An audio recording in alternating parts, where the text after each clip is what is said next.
is OTB Sports Radio. This week, our main interviewee is Neil Tovey, former South Africa captain. He captained the country in 1996 when they went on to win their first Africa Cup of Nations trophy and their first proper major tournament after the end of apartheid and the return of the Bafana to the international stage. Neil Tovey joins me on the line from South Africa. The junior leagues were separated in the different racial barriers, but the game was played by everyone. Team 33. Gold. This is OTB Sports Radio.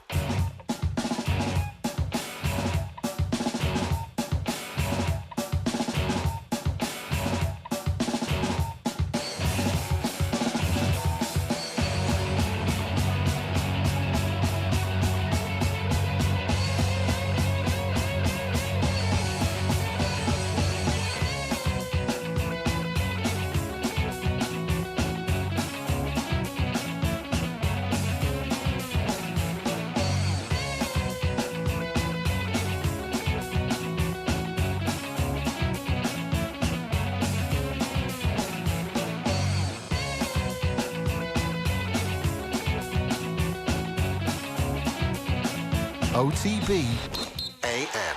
This is OTB Sports Radio. Very good morning to you. Welcome along to Thursday morning's OTB AM. It's Ger and Andy here with you today because Owen is off doing some journalism. We'll talk to you a bit more about that later on. Andy, how are you? Grand. There's lots going on in the world. Yeah, it seems to be. Yeah. I met an old buddy of yours, was it yesterday? The day before yesterday? Wladimir Klitschko. He's in very good form. Yeah. The world seems to be good to former heavyweight champion of the world, Wladimir Klitschko, right now. Oh, why wouldn't it be? What is he, 6'6", probably about 240 pounds. Good looking guy. Working out every day, he said? Yeah, he's kind of, I'm not sure, he's transitioned into this kind of motivational kind of... Tony Robbins. Yeah, because he's doing talks and I follow him on Twitter and keep in touch the odd time. And he's speaking to, he spoke at Harvard and things like that and spent time with those students for like a couple of weeks, and yeah, he seems to have it all gone good. I want to play a clip of this. Here he is. He's been hinting about that he's not entirely finished with boxing, and he's also been talking a bit about one of his favourite sparring partners. Have a look. Did you spar Andy for fights to see what the lighter fighters would do against you? Yes. What were they like? We did spar. Oh man, he's a softball. He was extremely fast with his hands. He could reach unreachable, so it was difficult to reach, but he did a really great job. It was challenging for me, even though he's lighter and smaller, but it was challenging for me to spar with him. I mean, it was an amazing sparring partner. How many times did you spar with him? Like loads, was it? Yeah, we'd always do like four rounds at the most, usually 2 at the end of each sparring sessions. Right. Yeah. So he'd be fairly tired, so you could actually hit him. Yeah. Were you allowed to hit him? Yeah, well, it's kind of like poking the dragon or something, you know what I mean? The Russian bear. You don't want to do too much.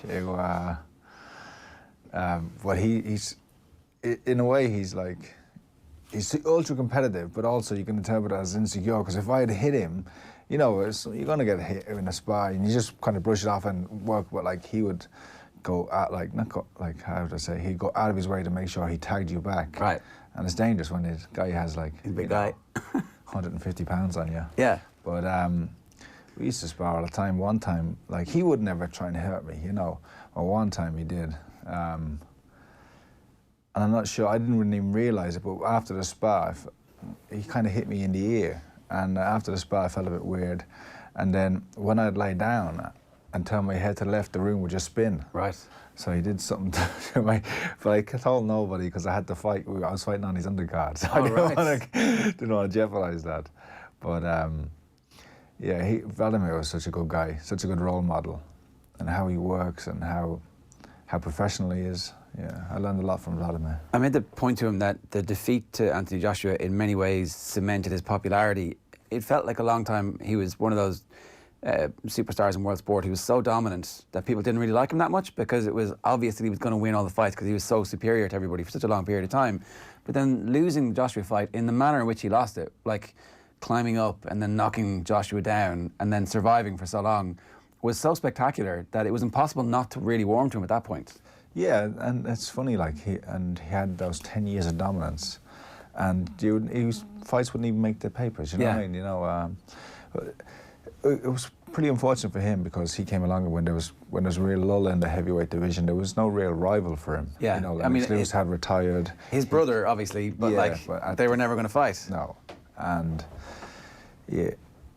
but like if you look back at some of those fights he had, you might not be aware of them, but most of them, 90% of them, were dominating performances where he didn't even get hit. But there were a couple of good fights in there. Especially with Samuel Peters, he was up and down in that fight, and you think that would have been a platform for him to, like, it was on HBO, he fought Samuel Peters, a former champion, and they had like a up and down fight, both were knocked down, both got back up. And, but then, I think being based in Germany, and in Germany there's no real emphasis, like they like their fighters just to go out and do like a tactical win. If you can win by 12 rounds and happy days, don't get hit, they see that as just as good, and maybe they're right. That's just as good as being in a ding-dong battle. I mean, it's not. Come on, we're. I know, it's also entertainment. They're totally wrong. Yeah, but the Joshua fight did a lot because I think it opened them up to a new, like, obviously with Joshua's crossover appeal, people were more interested in how they both conducted themselves and how they fought and how they, after the fight, that's what's good about boxing. It was those 5th and 6th rounds, like you go back and watch them now and they stand up against any 2 rounds at any level of any of the stuff that you've ever seen, and he was a dominant heavyweight champion of the world. Like you spoke about, like you've hinted that he might come back, or he's talked about it. Well, he literally, in that, I was like, oh, so what are you going to do? He was like, oh, you know, no more records to break, except one, George Foreman's record. I've got to wait two, maybe 3 years for that. Yeah. So he has it in his mind, and that's why, and I was like, oh, you keep it in I shape. would say that he, because of the way he lost the Joshua fight, when he had Joshua out and hurt and... Yeah, couldn't finish it. Just let him off the hook, didn't do anything, just thought he was going to win and thought he could cruise it, and like I knew, I'm not sure if you asked him about Emmanuel, but if Emmanuel had been in his corner, that he would have finished the fight there and then, because Emmanuel wouldn't have allowed him to take any more chances. He said Emmanuel told him to let himself go. That was the advice that landed with him, because his problem was that he would kind of keep things inside too much. But it was like in the middle of fights, he'd be screaming at him, going, "Get out there and kill him!" Yeah, all the time. Because Wladimir was so dominant, like those fights in Germany where he'd have the guys ready to go, but he'd still box cautiously. Yeah. Which must have been infuriating for a coach. Yeah. But Emmanuel was aware of, you know, of America and the American market and how they wanted to dominate in knockout, you know, where in Germany it was more conservative. So Emmanuel would always be encouraging going for the knockout. He said his ego wants him to come back, but he doesn't really want to come back until there's a record for him to break, which is obviously to become heavyweight champion of the world again at an older age than Foreman did it. He'd beat a lot of these people, a lot of the fighters out there. You know, there's probably only like Fury and who knows, Wilder and Joshua. They're only like there's everybody else. Yeah, everybody else, and Dillian White maybe, but he'd be in the shout with those guys if he came back. Yeah, he's got such a nice life though. You wonder, like, I it's know, a lot of. He did say he misses the training and the camaraderie and the team, but doesn't miss the rest of it. I can see that. Yeah. Same as myself. Yeah, when you're out, you're out. Yeah. Right. And I think it's always a good idea to stay retired. I'm not sure if comebacks ever really go. Once in a blue moon they do. Yeah, very rarely. Yeah. Yeah, even like George Foreman's comeback wasn't. It was different. He was at a completely different level to the level that he'd at previously. Yeah, and he was a completely different fighter. You know, he was put on I don't know how much weight he put on, but he was a completely different fighter in how he fought and his style and his experience. But if Wladimir comes back, he'll be fighting the exact same way as he always has, just not as young or as fresh and maybe not as quick. No energy, or lower energy anyway. We've got Jason Quigley and Michael Conlan a little bit later on in the show. What are we expecting from them? Michael Conlan, explosive on Twitter over the last 48 hours, calling out the sport of boxing as filthy. Yeah, and rightly so. Two more Mexican fighters, I should say. There's been a number of them: Marquez, Eric Morales, and famously Canelo, all failed for clenbuterol because of contaminated meat in Mexico. That's what they're saying. Clenbuterol also happens to help you lose weight and gain muscle mass, you know. So, yeah. But two fighters recently, only 2 days ago, failed for clenbuterol, but it's been totally brushed under the carpet by the WBC. One's a champion and one's a mandatory challenger for the WBC title. Because they're based in Mexico and they're probably fully aware of the Mexican meat argument. So Conlan was, and a lot of boxers were, but Conlan more so than most was striking out about it. They're both fighting in December as well, so it's not like it's they're in quarantine for a short period of time or whatever. So that is coming up a little bit later on. We're going to talk with the two lads. That's coming up after 9 o'clock. We're going to do Graham Hunter around about 8:05. We'll talk to him about Ronaldo as well. I look back on last night's Champions League, which had some interesting action. Kyle Walker in goals for a period of time for Manchester City last night as well. And then going to talk about GAA around about 8:45 this morning, and more sports news from Tom a little bit later on. We'll bring you through the papers this morning. OTB AM. The back page of the Star is sunrise. This is after Heung-min Son scored twice last night for Spurs in their 4-0 win against Red Star after obviously being involved in that hard tackle at the weekend. And Walker saves day for City, so there it is. Manchester City's Kyle Walker wearing the goalkeeper's kit after coming on as a sub. 10-man Man City held 1-1 by Atalanta on a nightmare night, it says, ahead of Sunday's title showdown against Liverpool. So I haven't actually seen... It's always good to see an outfield player Class, goal, isn't it? It's great, isn't it? It's like back to school. I can't understand though why every time you get the ball you're not just shooting from the halfway line. He hasn't a clue where... Did you see the match? No, I didn't. I didn't see the match either. I wonder if he made any saves. He made one save. The stats have him making more saves than the first two goalkeepers. It was, but I don't know what happened afterwards with the injury to Ederson and how bad it is. Yeah. If they were, some were saying it's precautionary for the weekend. Sunday, yeah, because if it's not, then suddenly, well, it's good news for Liverpool. Yeah. I have the Sun Sport. Pretty similar. Well done, my son. Son scoring a couple of goals, and Walker keeper capers. But a couple of interesting stories. Well, one interesting story really.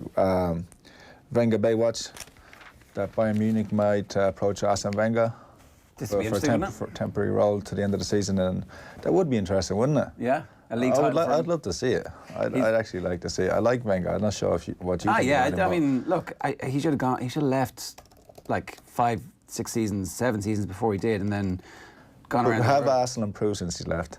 Are they actually better? They have not improved. They have absolutely not improved. They're just as bad as they were. So they're only 4 points. Bayern are only 4 points behind Borussia Mönchengladbach at the moment.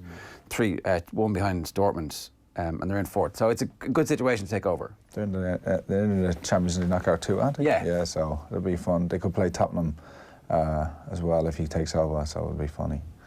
Parrot on a kick. Oh, don't get that pun, do you? Maradona, is that it?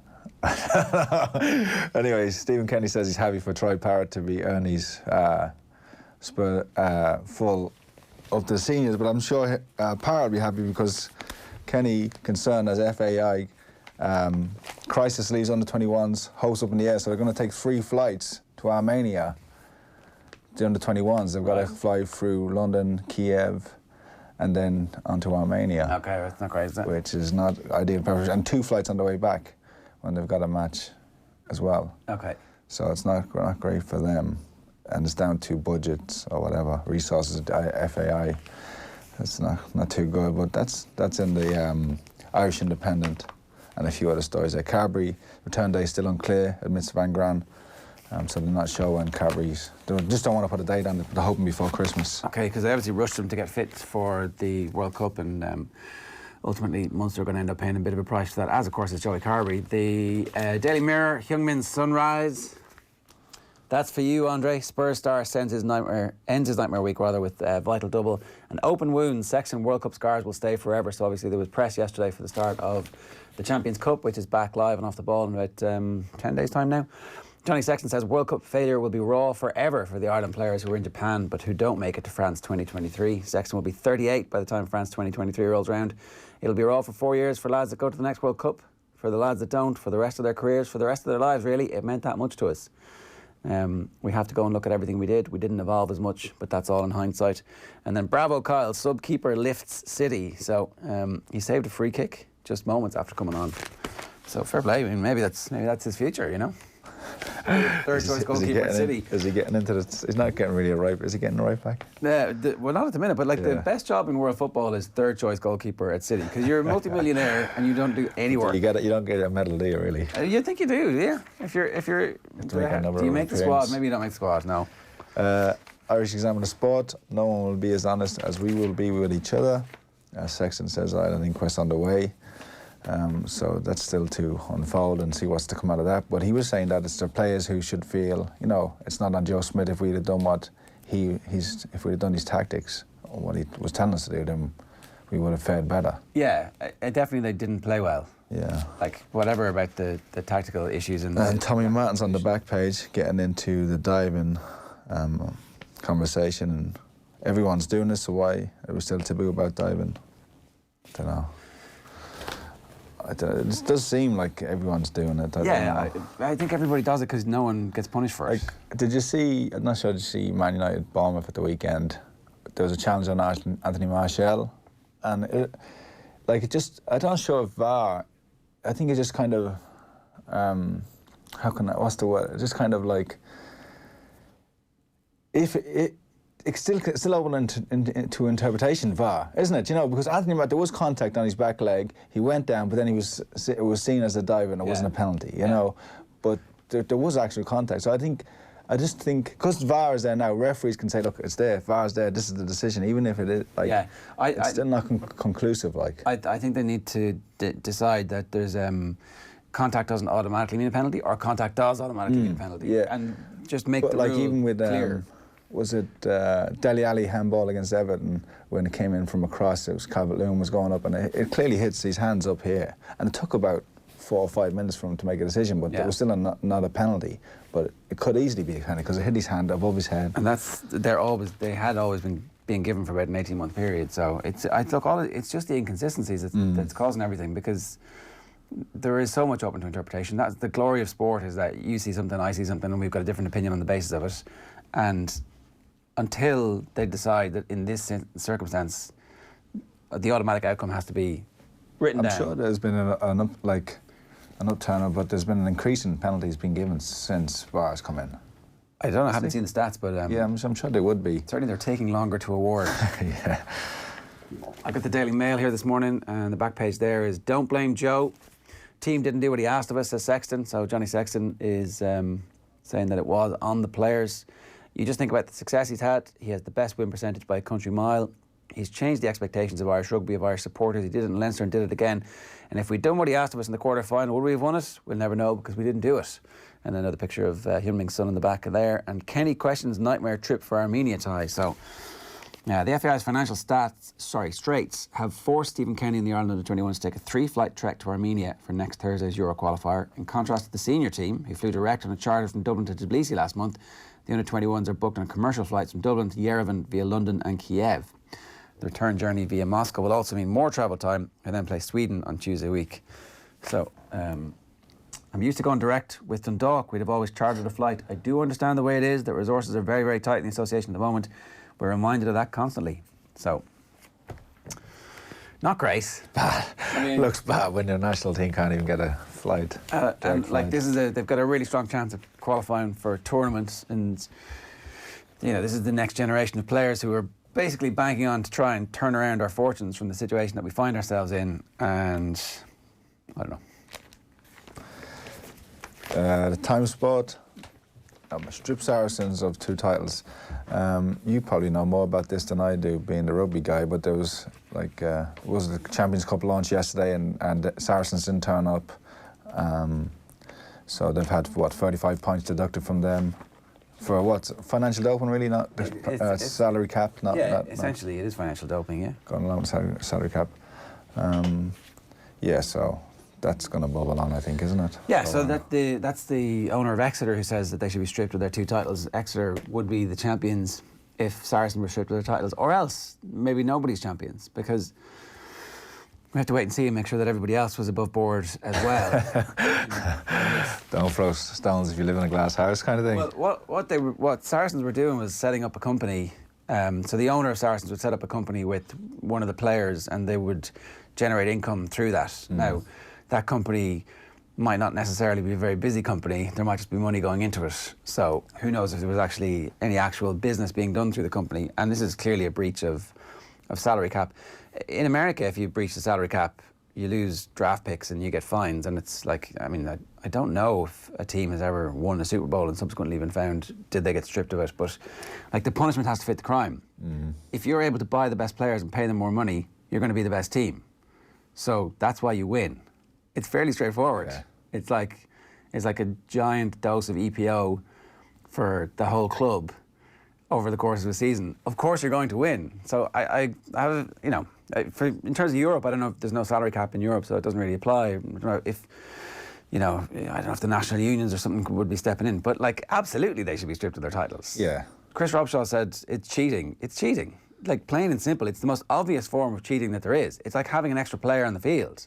It's cheating. And it's interesting to see at least Exeter are coming out and saying strip them. Their argument would be the money is irrelevant. We have better play. Like they can afford better players, but there's still the same number of players playing against the same number of players you have. Our ones just happen to be better. Yeah, that's their argument. Because they demand more money. It's like being able to afford. It's like PSG. Only, I know it's like one team having one really good player. Yeah. Every one team having one really good player. Where this team have got 15. several. 23. So the Racing Post, the front of the Racing Post this morning, story about Duvin. Duvin ready for a return, but Mullins warns not to expect any fireworks. Some of Willie Mullins' A-listers are set to return to the red carpet this weekend, and among them will be Duvin, once the highest rated chaser in training, who looks set to make his eagerly awaited comeback from a 565-day absence in the Tote.com for Tria Chase at Navan on Sunday. We'll talk about that more on Friday Night Racing as well. One last one for me. In The Guardian, just in a nice article with Nicola Adams, who's retired, had to retire, I guess, with fears if she took an impact to her eye, she might be irreparable damage to her eyesight. So I think she seems pretty happy about the decision.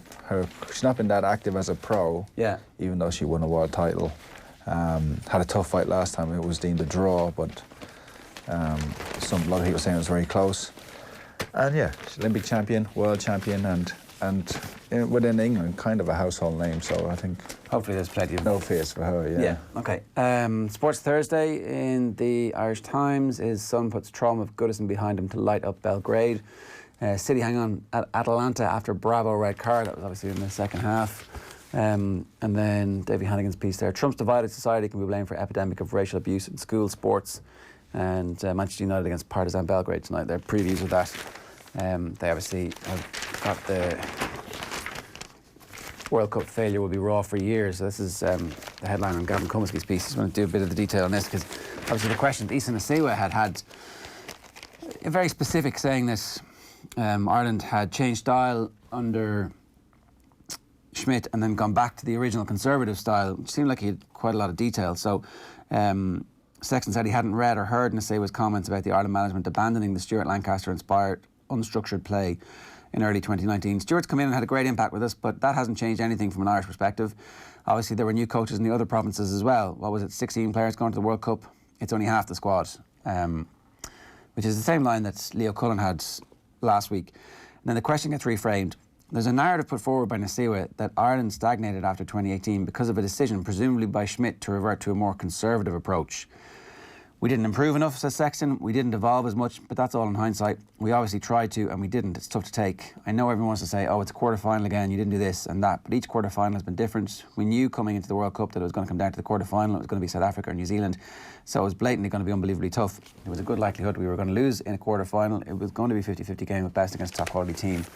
So it's going to be interesting to see exactly about the evolution. Actually, we can hear now from him about why Ireland couldn't produce their best. Have a look.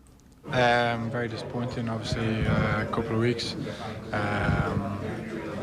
Probably take longer than a couple of weeks to get over the disappointment, but the only thing you can do now is just focus back into the next thing and try and make a success of that. Have you been able to put your finger on why it went the way it did? We didn't play well enough on the day against New Zealand. And have you been able to kind of identify the things leading up to this over the last year? Is it something over the last couple of months that started to go wrong, or when you think about it, was it something that for the last year hasn't really been right? No, it wasn't a year in total. Obviously, it was a failure because we didn't do what we wanted to do. We didn't have any, we didn't win any trophies or anything like that.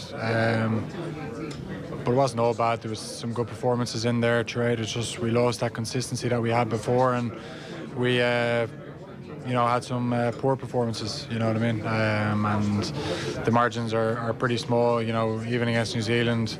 I thought we were in a great place going into it. we'd sort of built our way from that Japan game, obviously, and we still knew that we were going to be in a quarter-final, and I thought we were building towards it, but we couldn't produce our best on the day. Yes, that's Johnny Sexton speaking with Neil Tracy yesterday. One final paper headlines for you, and that's the Irish News. You can stick that up there. Time for Down to step up. Carr calls on Mourne County Gaels to get behind Ballykindler project. So that's Ross Carr. And obviously, is it a centre of excellence that they're building there that he wants the entire county to get behind them? And then Antrim rocked by Fitzpatrick withdrawal. So things never running very smoothly for Antrim GAA, either hurling or football. That's the back page of the Irish News, and there's some Neil Lennon stories there as well. I want to bring you this as well. It's Stephen Kenny speaking to Off the Ball about Troy Parrott's call-up to Mick McCarthy's senior squad. Have a look. Troy obviously has been unfortunate with a few injuries early in the season. Had a rib injury and then had that knee injury that ruled him out of the Toulon tournament and some subsequent internationals. But obviously his first 2 internationals, he scored at under 21 level, scored 3 goals, which is a terrific return. Helped us to get 6 points against Armenia and Sweden, and he played against Italy, of course, and I was quite, unfortunately, was sent off in the game. But I think, we were delighted to have him for the period that we have him, and he did terrifically well. And, while we want to progress and try and qualify at under 21 level, it is ultimately about players progressing and becoming senior internationals. So I'm absolutely delighted for him that he's called up. And, that's the way it goes. Right. It doesn't seem too happy. Even like it's a wry smile or something, isn't it? It's a funny scenario, ultimately, when you think about it, that Mick McCarthy is leaving and he's taking the job. And does this mean Troy Parrott's going to get some game time for the seniors? It has to, doesn't it? Well, if it doesn't look very good, does it? So got to put him in the team now. Got to at least throw him in off the bench, because otherwise you're just ruining our chances of qualifying for the under-21s. Yeah, he was smiling, but his words didn't match the expression on his face. He must be disappointed, because it's like a huge. Yeah. It's as a he huge said, thing the not to impact he's had there, 3 goals in his first 2 matches, and now they're without that, and they still have to qualify, But those 3 flights, I'm sure Troy Parrott is not worried about it. Look, it's great that he's in with the senior team, right? Yeah. And if he's ready for that, and if you're going to use him, absolutely, as opposed to just bringing him in. Well, he has to use him, because it would look bad, and it would be obviously hugely detrimental to Stephen Kenny and the under-21s if he doesn't start him. Or not start him, but at least give him 25 minutes, 30 minutes. He has to play now. Yeah. Otherwise it's just a complete waste of our resources. It's like a bad management of... He's got real, I've met Stephen Kenny a few times in his sound, but he's got some real mannerisms. You could see Risteard Cooper doing a great job on him, couldn't you? The pauses. How do you feel about all that? Yeah, great. Happy days. You like it, yeah. Obviously, the 2 impressions of myself and Owen, the Owen one kind of overshadowed everything. I think so, yes. Yeah. There was one point where he says, 16, yeah, I can count. Did you see that? It's just just threw it in, I can count. I was cracking up laughing at it. Apparently there's a new one. There's another one coming, I can't wait. On this show this morning. Class, okay, great. I haven't seen that one yet. Okay, the new Galway manager, Pádraig Joyce, was also on Off the Ball last night talking to Joe. It's worth digging out in our podcast or over on youtube.com/Off the Ball. Here he is talking about his early critics. Look, I've got some untoward indirected at me indirectly since I started, but it's water looks back to me like I'm thick-skinned. I don't care. I know where I'm going. I know what I want to do, and what people think doesn't bother me, to be honest. So you've had some already, have you? Look, you've had some, yeah. I've got some about being not the right man for the job, being inexperienced, all that sort of stuff. But I don't mind that. People are entitled to say what they want, and just because they say something I don't like doesn't mean I'm not going to stop them. Yeah. So you have that inner belief. Sod them, I know I'm the right man. Yeah. Where does that criticism? How does that come? By the way, is that on kind of local press, or are you just a bit of hearsay, or? You hear it being said, and you'd read it in certain quarters that you'd probably be taken out. But look, it doesn't bother me too much, to be honest. Now. Yeah.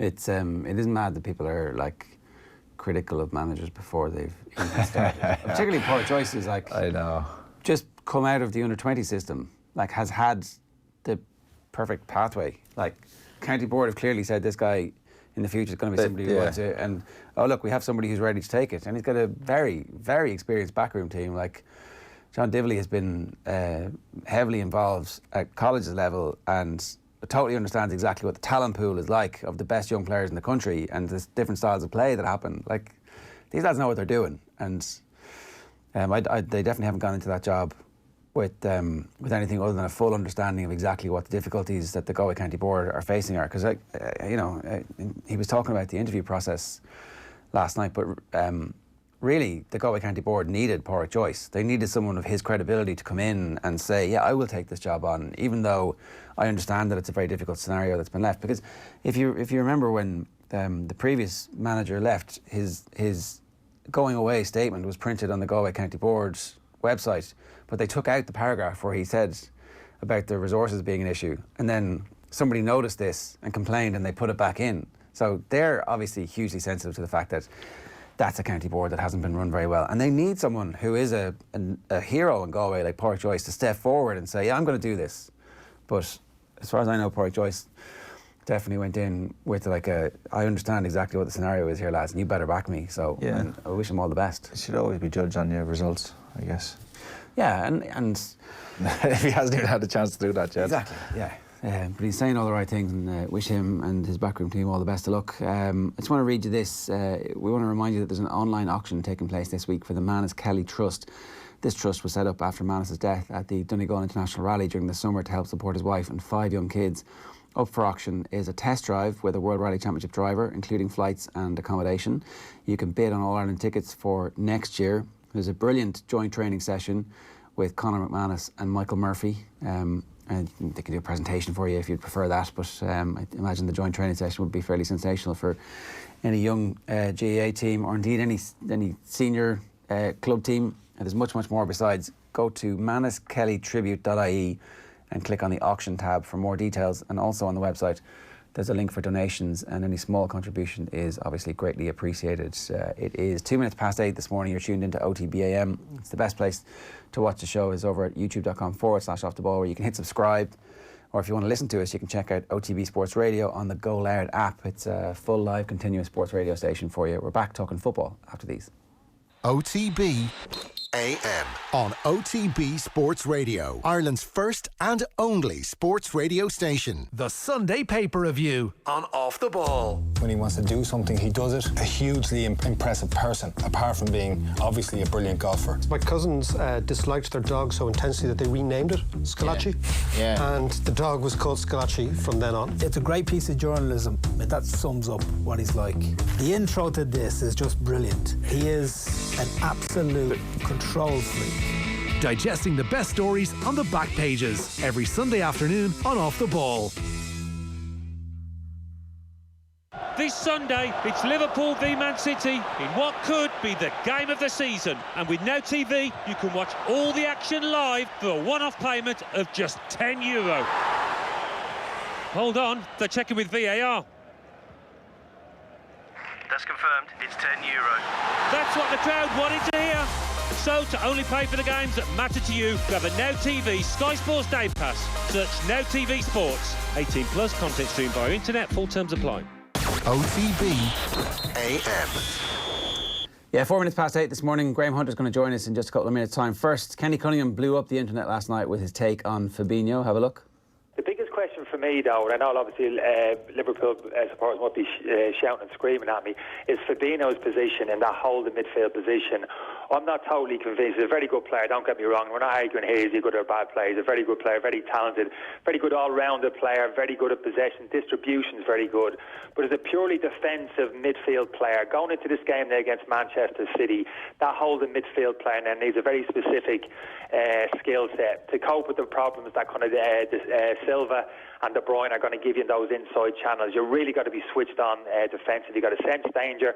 You've got to slide across the pitch, make tackles, track runners, just sense danger every 5-10 seconds. And for me, that's not the strongest part of Fabinho's game.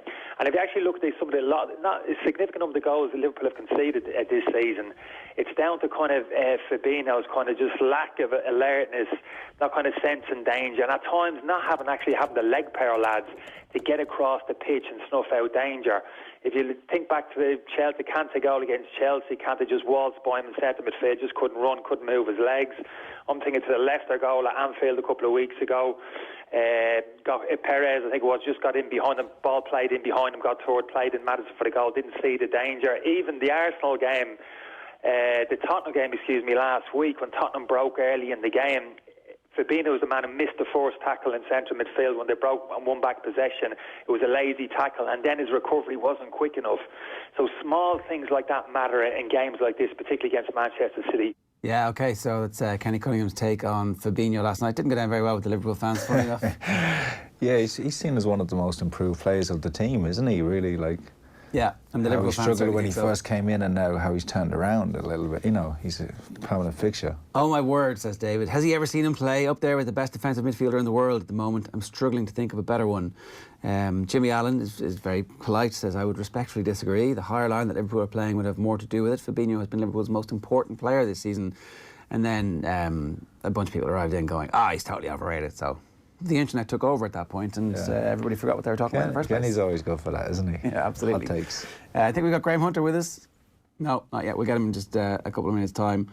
Some more of that there is... Who is Kenny Cunningham, and does he smoke spice at the weekends, asks Daniel. I don't think so. And then Michigan Liverpool fan tweeted to say, I'm going to write an article, people are going to read it. The trick will be to get someone to read anything, though, is to make the case contrary to what makes any sense. And then everybody hate reads it. I'm done with this. Where do you stand on that? On Fabinho? Yeah. I think Fabinho's a really good player. And I think Kenny's at least backing up his case with evidence, and he's watched a lot of football and knows exactly what's happening. So if he's seen a couple of goals and a few instances in recent weeks where Fabinho's caught out of position... He might, we could be looking back at it, if they don't win the title and saying... Kenny was right. So he's seen it. It was all Fabinho's fault. I want to go back to last night's programme. Damien Delaney got talking about Wenger and whether or not he's coming back to football. Have a look. I think it was always about aesthetics and can we look good and can we, put together fantastic passing moves. And remember that great goal they scored against Norwich where there was, overs and sids and everything was going on. I don't know, I just think he just became a little bit interested in aesthetics as opposed to actual substance, and I think the game, and definitely a club like Bayern Munich, is more about substance than aesthetics, So it's not so much that tactically he wasn't so sure what was going on anymore? I heard funny stories about people, Marouane Chamakh came to Crystal Palace when I was there, and I often asked Marouane, what was he like? And he said he was very easy. Wanted the players to be happy, There was no such thing as prehab or gym work. They didn't do it. They never ever did gym work. And then you wondered for years why Arsenal had the worst injury record in the Premier League. They had the most soft tissue injuries in the Premier League for years. And I was going, God, he was just never any interest in it. The lads who could come in 10 minutes before training, have a wander out, get the balls out, and not even tie their boots up and have a bit of a laugh. And not a laugh, but he was all into passing and movement and small-sided games and tiki-taka type stuff, as opposed to really motivating, challenging the players and pushing them and goading them and trying to get the best out of them. And hard work and out of your comfort zone. Yeah, exactly, which is why when the going got tough for Arsenal, they usually went missing. Yeah, that's pretty interesting stuff from Damien last night. He's come out as one of the best voices on football now, hasn't he? Over the last a month or so, he's really impressive on this show particularly. Yeah, class.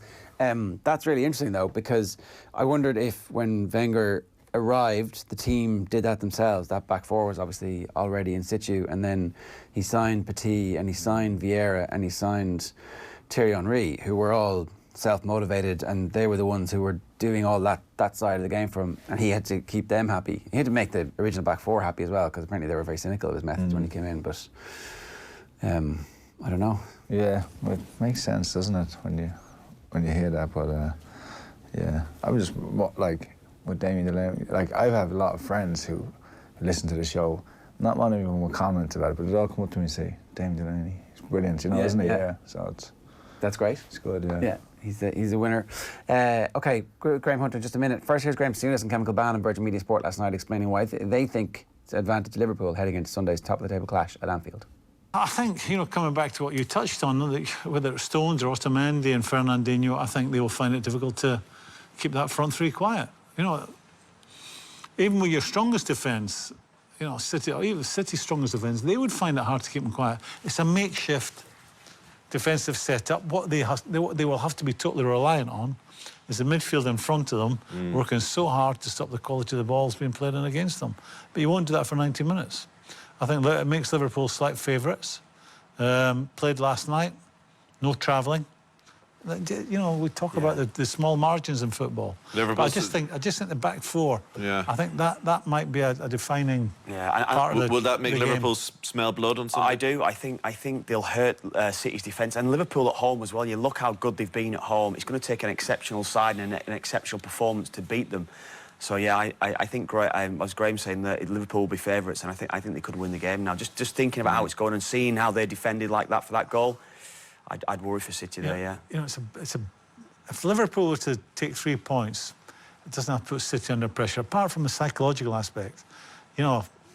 City would then be hoping, well, they have to win nearly every game, if not every game, and they'll be thinking Liverpool will run into injuries like we just have. Yeah. That's what they'll be hoping. Yeah, OK, so that game this weekend, very excited about that game, finally. Big game, yeah, but I think Liverpool, and that's not calling it luck, but they're getting a few, late last-minute goals and getting out of jail a bit. It's been a good while now. Yeah, you know what I mean? So, yeah. But I think that's because due one or what? I think that's because that's their style now, and they have belief when previous Liverpool teams. Going, yeah. It was the Man United under Ferguson. It was like they never actually were beaten in those games. A reminder: Virgin Media Sport has over 400 UEFA Champions League, Europa League, and Nations League games live this season. It's available to all Virgin Media TV customers. You can also download the TV Anywhere app. Check out the hashtag #WeFreeSport for more. Now, Graham Hunter is with us this morning. Graham, good morning to you. How you doing? Buenos dias. I'm super. A quick take on whether or not Wenger is suited for the short term. Jerry, you haven't got the time. You haven't got. The best thing about this is, if Wenger takes the job, he'll get off my social media with the rubbish I've seen him speaking since he decided to become a television star. About every word that comes out of his mouth, I disagree with. I was sick to death of him as a coach when he stayed on at Arsenal so long beyond his sell-by date that the food services industry should have become involved. I'm not going to use the word fraud because he brought a lot to the Premier League as a brand, to Arsenal as a club. He's done things which are exceptional. But good luck, Bayern Munich, man. That's all I can say. Right. OK, so you don't think he's a fit there at all? Because their players are so good. They've got such a good staff that you can surely any steady hand on the tiller is just going to... Okay.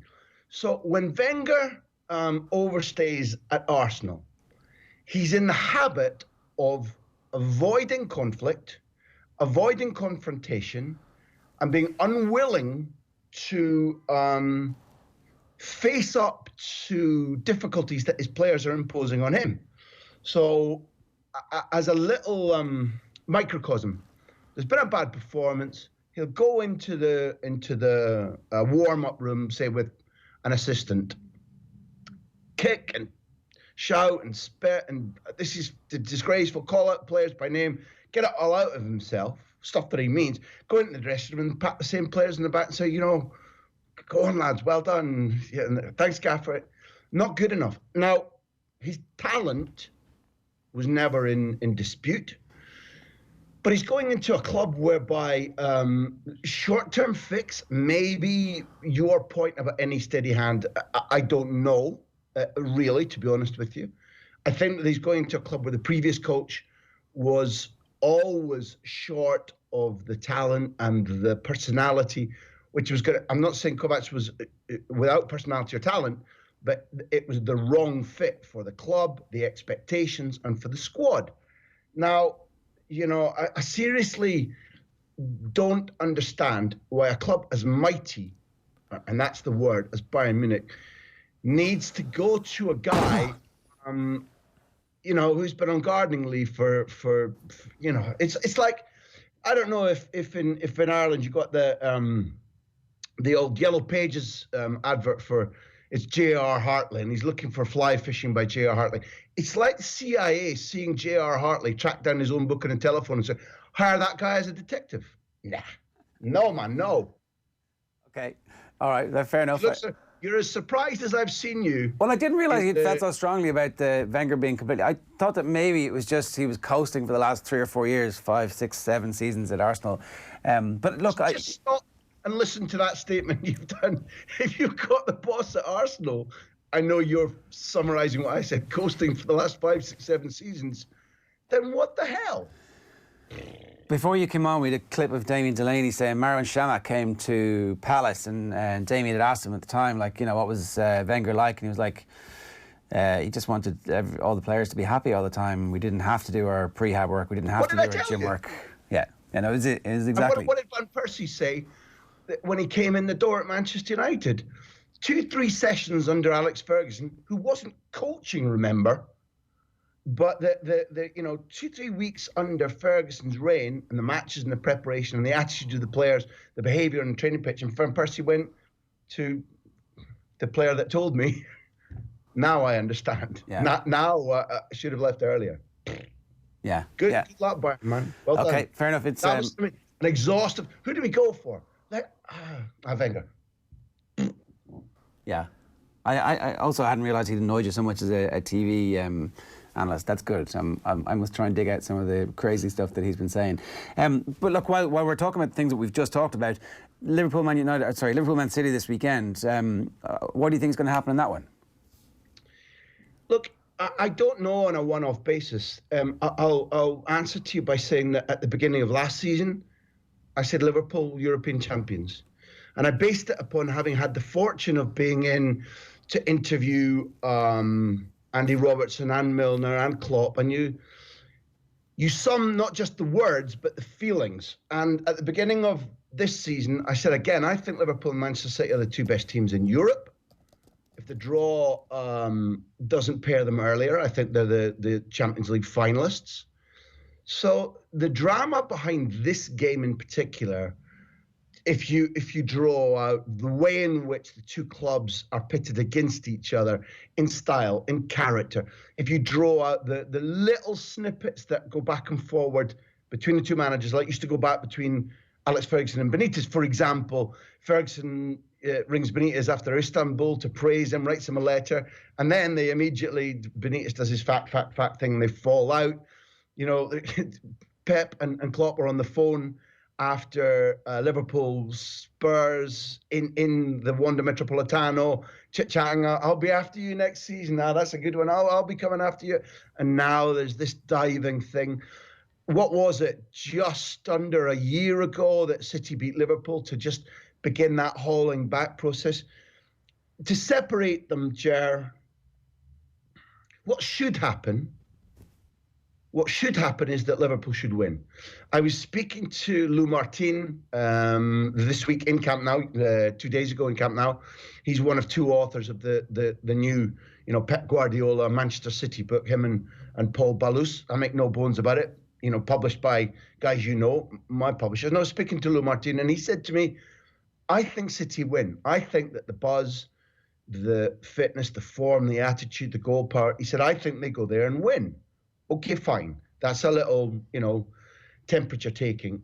I think what should happen is that Liverpool win, because even though they're winning in extremis, even though they're carving out wins, even though their current and future schedule is inhuman, the fact that City are underpowered in terms of the key players that they'd like to be ready, I think in a clash that's so intense, that matters so much, I think you probably don't go into that match as City lacking key players and win. So, my honest opinion is that Liverpool do in this game what they've been doing for the last 4 or 5 weeks, and whether it's a comeback win or not, I think Liverpool win by a goal. Right. Yeah, it's live at 4:30 this Sunday afternoon on Off the Ball. One thing I did want to also talk to you is we did Ronaldo at the Web Summit on Tuesday, and I was absolutely blown away by how clever he was, how funny he was, how... I know, yeah. That's just what I've been telling you. I know. For years, he's extraordinary, articulate, witty. He's always a little step ahead. I mean, this isn't, neither of us are doing a hagiography here, but he's so different from how people portray him, Ger. Completely different from exactly I would have said, even the impression that he has given out through the media over the years. He said a very interesting thing in the middle of the interview where I was kind of getting to the point of like, oh, you know, surely you're just actually the face of this whole operation. You know, there must be somebody behind you putting up the money to buy the club. And he was like, unprompted, he goes, and everybody keeps asking me about the money and whether or not there's a rich billionaire in the background. He's like, I really wish there was a rich billionaire in the background, but it's all my money. I'm the one who's bought this club. I looked all around England. I looked around Portugal. I'm still looking for a club in Portugal, he said, as well as the Valladolid. And it seemed to make sense. Here's like... Gerard, I'm dealing with a load of... I've got a card up my sleeve again, and the guy with whom I made take the ball, pass the ball, Duncan McMath, and his company, Zoom, are the fly-on-the-wall company who are filming Ronaldo's time at Valladolid. All right. They've been in behind the purchase, his arrival, his work as... whether you want to call it president or owner or chief executive. They brought a French chief executive in very recently who I think is a real talent. All last season, Ronaldo was the one who went about Sergio, the coach, stop, patience. We'll get out of this, and they get out of it in the penultimate day. He flew the whole squad and a film crew to Ibiza? The Balearic Islands, where he's got his mansion with a football pitch and a golf course in the back garden. And the evidence of the film so far is exactly what you're talking about. That this is a guy who you don't judge by his morphing of body size, or you don't judge by the fact that he liked, off the record, asterisk, may still like, quite a busy nightlife. Well, we talked about that. He's got a brain. He's articulate. It's really clear that he's in this project not for ego or fame. Why would you pick Valladolid? Storied club though they are, and I urge you, if you're interested in the project, go to the stadium, go to the city. It's characterful, it's beautiful. In winter, it gets freezing. Teams are going to be scared to go there. You literally think you're going to be turned to an ice block when you go there. And he's making a really damn fine job of it, in my opinion. There's a track record of American superstars getting rich enough to buy, you know, so Michael Jordan had the Washington Wizards for a little while. It hasn't really happened that much in football just yet, but you know, you forget too that he was a guy who was one of the first who had his own boots, that Nike made boots for him that he was wearing in the '98 World Cup. They did the same with Michael Jordan, and Michael Jordan made an astronomical amount of money. Now, Jordan obviously was getting points on every sale. I don't know if Ronaldo was, but certainly he had a business sense about him early on, about the quality and power of his brand at a time when a lot of footballers didn't really... They got a boot deal, they took some cash, and that was all they ever needed. So there's the bones of all that going on in the background, and then there is the sense that, like, a steady club in the top 10 in any of Europe's major leagues is a very profitable thing. You don't have to be in the Champions League to be profitable because the TV rights are so spectacular. So it's just an interesting new thing that's probably going to happen a bit more in football over the next while as these... Maybe, although you started this by pointing out that you found Ronaldo to be far different from the stereotype that many imagine, not just you. And therefore, I'm not convinced that this exact pattern is going to be repeated. Megastar footballers who've got hundreds of millions, maybe, but probably doing so as front only and then taking legitimately earned profits. This guy obviously is in it for commercial reasons, he's in it for business reasons, but he's very active. It's a lot to do with his wish to be able to run a football club the way that he believes it should be run. And therefore, I still think that as your hypothesis advances over the years, I still think this particular model, because there's no TV rights money for Valladolid, their budget is absolutely tiny. I don't really see pardon me, Ger, how he makes a profit. Although he will talk about, I don't know if he did talk to you, his plan is to get Valladolid into the Champions League. Even then, the equation of how much you spend and how much you reap, I don't see him making money out of this. But he's kept his business empire. He's kept his money. He's been a shrewd man over the years in business terms.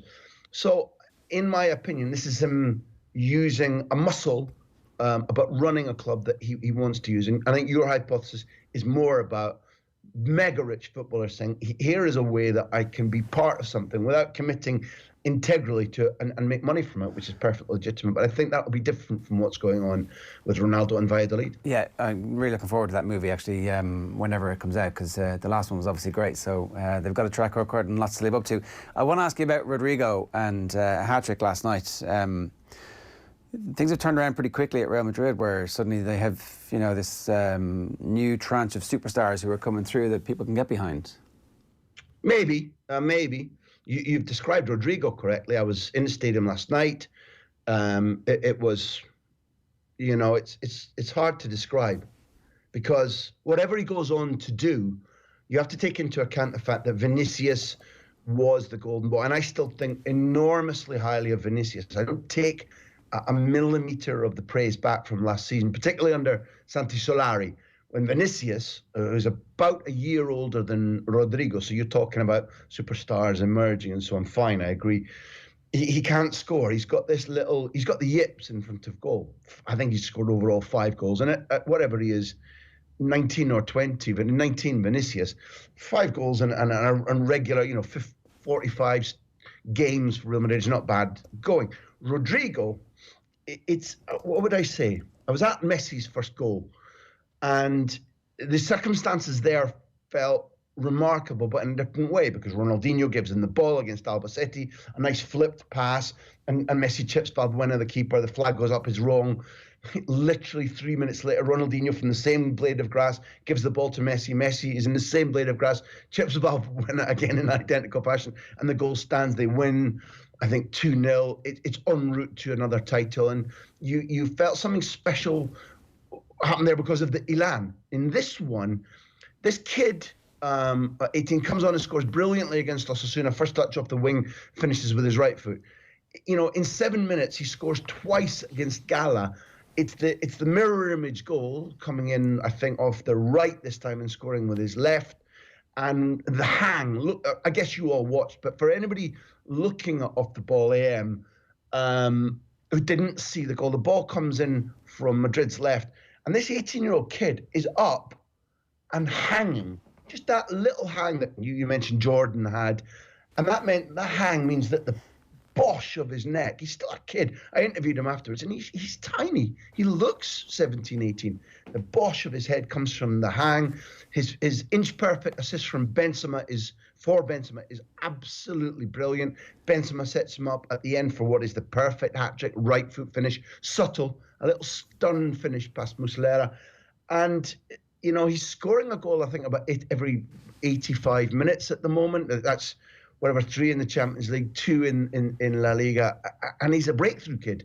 It's extraordinary. And I'll finish, I'll shut up by saying, in life you never know, this thing about door opening, another door closing, vice versa, closing, opening. Neymar is their target. Neymar comes and trains with them. They think they've got him signed. Barca Sandro Rosé president nicks Neymar from them. Florentino Perez fumes. There's threats of legal cases. Neymar wins the treble for Barcelona. And Florentino Perez, for all that I've criticised him for other matters, says to the club, hire extra people in Brazil. Get over there. Go and scout. Find the new Neymar. And he finds the new Neymar twice, in Vinicius and this Rodrigo kid, for whom in total they probably paid about 85 million. They've got a 19-year-old and an 18-year-old, each of whom looks utterly sensational. But Rodrigo can finish as if he was a 26-year-old. It's remarkable. Yeah, an 18-year-old and a 19-year-old at Real Madrid who are like absolute superstars. It's a good situation for themselves to be in. It's exciting, yeah, very exciting. I can't wait. I'm looking forward to getting over and seeing them at some point. Graham's great, isn't he? I've got to play you this one last bit, Graham. It's more from Damien Delaney. Here he is talking about Jose Mourinho last night. So have a quick look. Mourinho's been linked with the Arsenal job. I would love to see that. I would dearly love to see that. The worst type of football. It doesn't matter, man. I think those Arsenal fans are so desperate now at this stage, they'd probably just sacrifice their whole belief system because they're so far off it. But I just think it would be fantastic to see Mourinho back in the Premier League with Arsenal of all clubs, the club he probably despises the most. Well, and like the club where he's called Wenger a voyeur, like the greatest figure in the club. I think a lot of those fans would be going, I don't know how to feel about this. But they're so desperate, they'd probably take him. Because I think he'd root out a lot of players there that are just on easy street and are not kind of a hangover from that Wenger era where they're just like, oh, let's go and enjoy ourselves. I think he would uproot the whole thing and he would dig some serious people out and get them out of the club and just change the complete structure of the football club. But obviously the club would have to be willing to do that to give him the job. Because I think Arsenal fans are a little bit deluded at the minute because the club aren't spending money. Yeah. Right, so if they're going to spend money and they keep going on through road of trying to play football, they're not going to close the gap. The gap's going to get bigger because the other guys are moving and moving. So they might as well try and shorten it in a pragmatic Mourinho kind of way. Otherwise, we'll get used to 7th and 8th in the Premier League because that's where they're going to be. Graham, what do you think? No! What do you think I think? No, and no. You know, I'm not saying Mourinho's a busted flush, but the special once is a tag that sticks more firmly now than special one. Arsenal would be a repeat Manchester United, but with less money. When Mourinho has been successful, and it's been extraordinary, he's had not only big budgets, but clever people signing for him. Mendes has been at his absolute peak, and that unites Porto, Chelsea and Inter.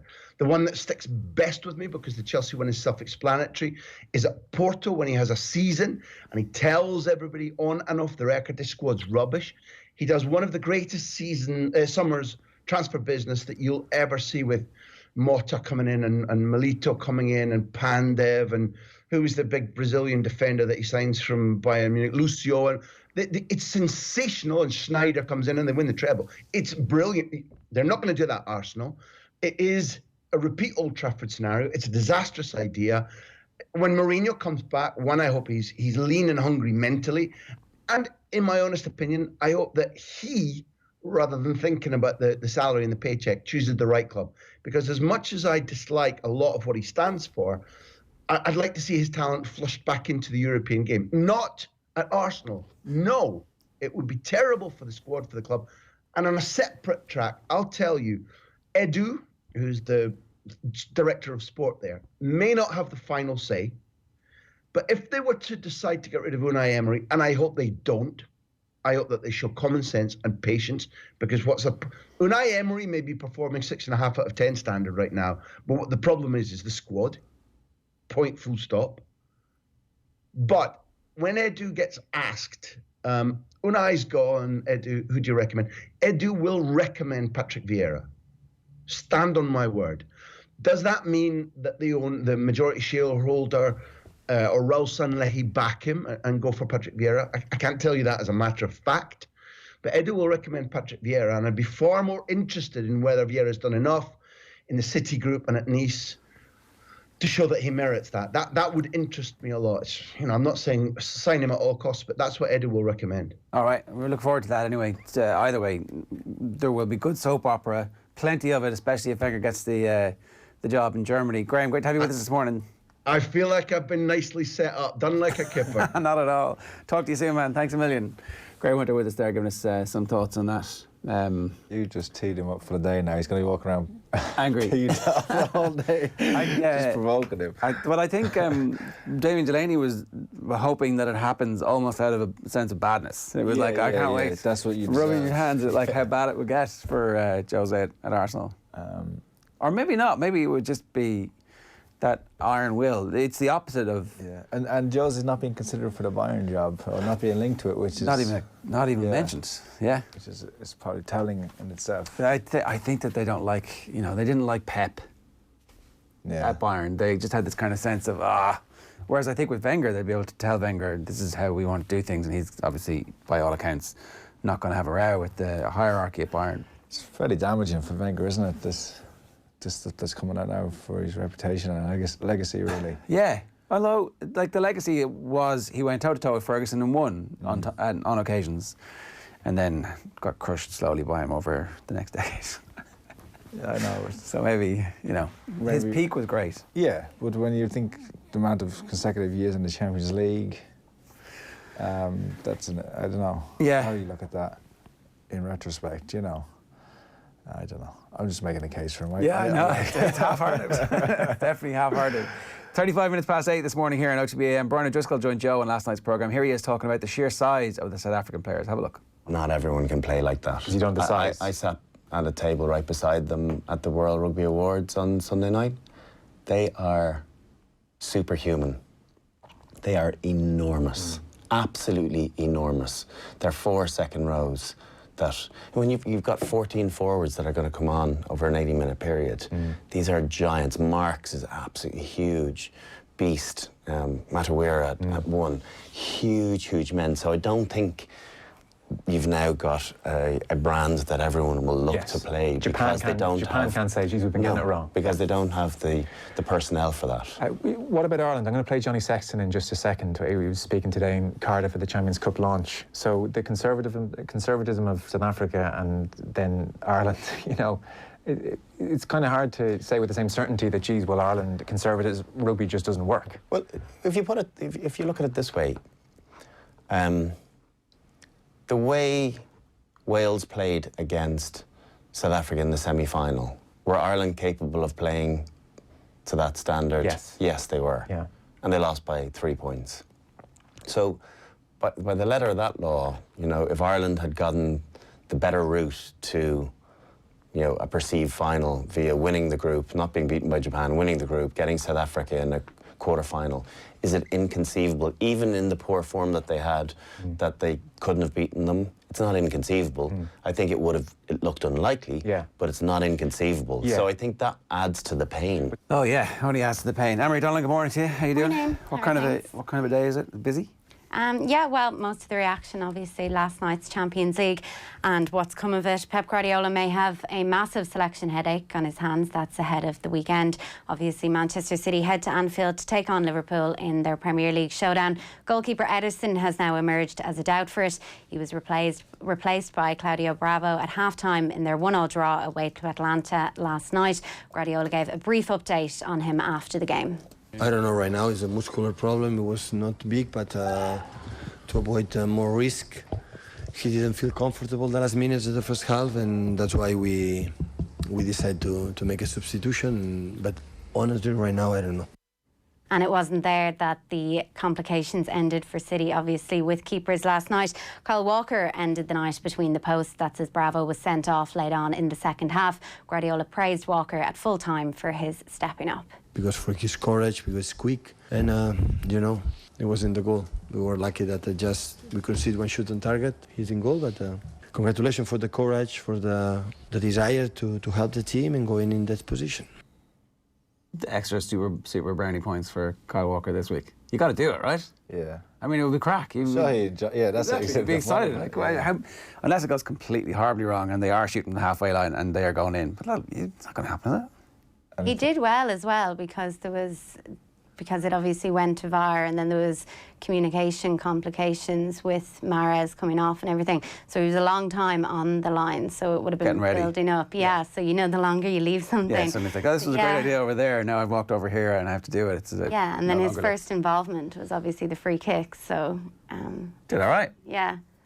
Just hit the target with the free kick and you're thinking this is going to go in because he's going to dribble through his legs, but it didn't. So happy days. He's never going to forget it anyway. No. Anyways, and then elsewhere in the Champions League last night, Son put his distressing weekend behind him in the best way possible. Obviously, his challenge on Andre Gomez at the weekend that we've all seen videos of at this stage resulted in the Everton player fracturing his ankle. The straight red card he was shown then was overturned on Tuesday evening, so an eventful few days for him. He scored twice, though, in the second half as Tottenham beat Red Star Belgrade 4-0 away from home last night. And manager Maurizio Pochettino had high praise for his player. We feel very sorry about what happened with Andre, but like I told you yesterday, he moved on quick. We helped him to move on, and it was a mix of everything. Not only the injury, it was the red card. Today, scoring twice, I think helped the team to get the 3 points is the most important. Who's choosing the photographs here that we're showing? Tommy. Paddy's tongue sticking out. Pochettino's got his eyes bulging out. Pretty good. Well played, Tommy. There you go. On the pitch then tonight, Manchester United can book their place in the Europa League knockout phase. That's if they win at home to Partizan Belgrade. Wolves can edge closer to the last 32 with a win at home to Slovan Bratislava. Celtic could seal a knockout place if they win away to Lazio and Rennes fail to beat Cluj. Rangers then welcome Porto to Ibrox. That's in Group G. And if Standard Liège lose at home to Eintracht Frankfurt, Arsenal's progress will be assured. That's despite yesterday's 1-1 draw away to Victoria Guimarães. The Gunners blew yet another lead, this time conceding in stoppage time. All right, that's it.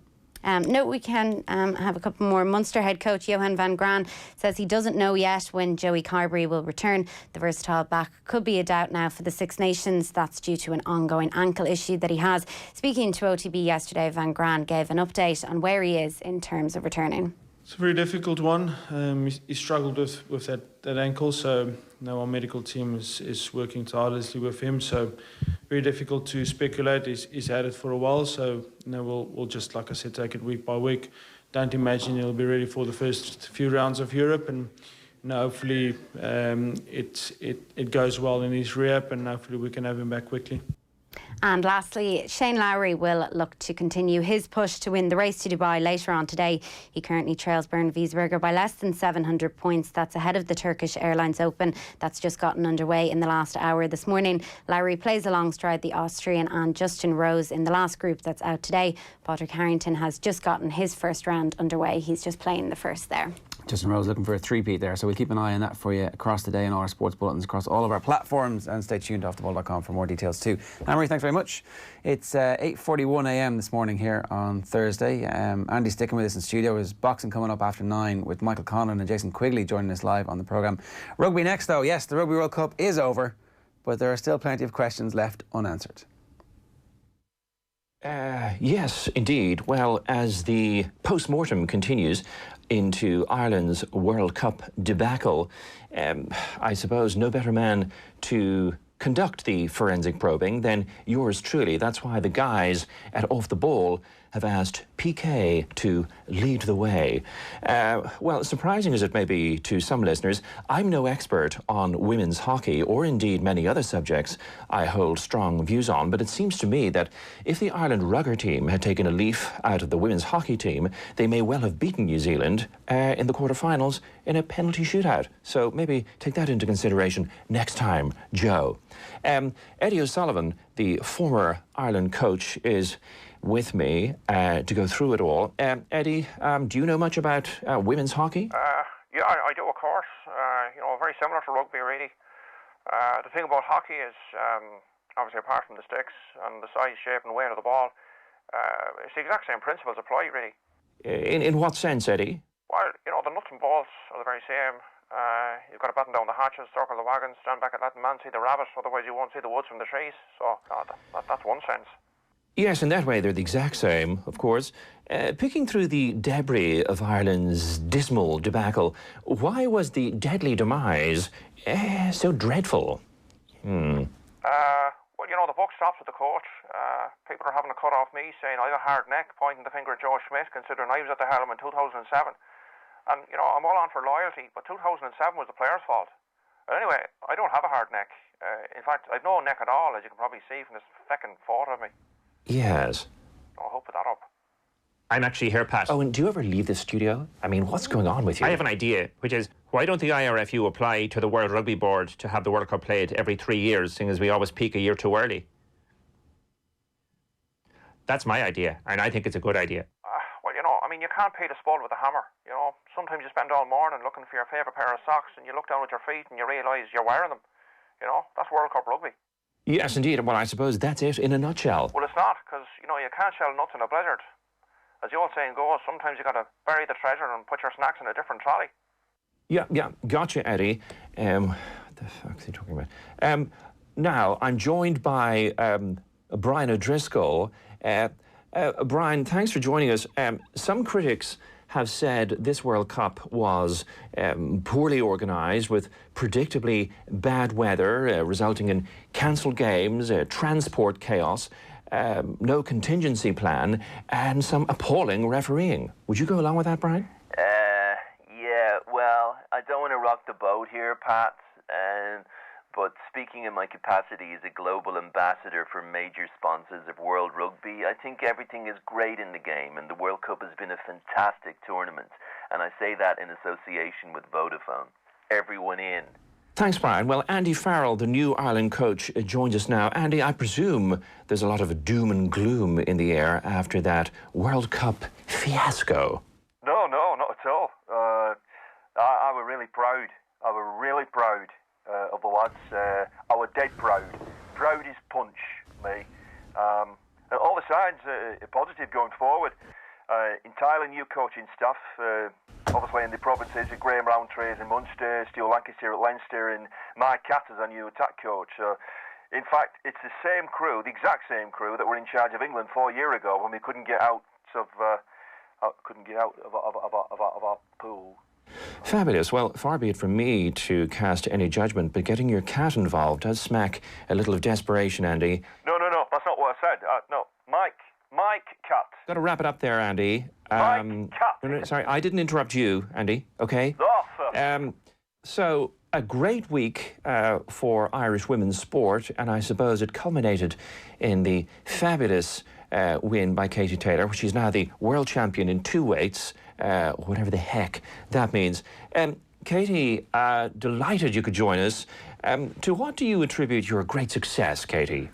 Thanks very much, Pat. I'm absolutely delighted, just great to have the opportunity to come on to the programme and talk about my success, Yes. I want to thank God for that, just amazing, my whole career. I've just been doing for this moment, and obviously the Olympics was a huge thing for me, Yes. Women's boxing, ever since I was a little girl, I was just always going down to the gym, in Bray, and training me heart out, every single day I was going down to the gym in Bray.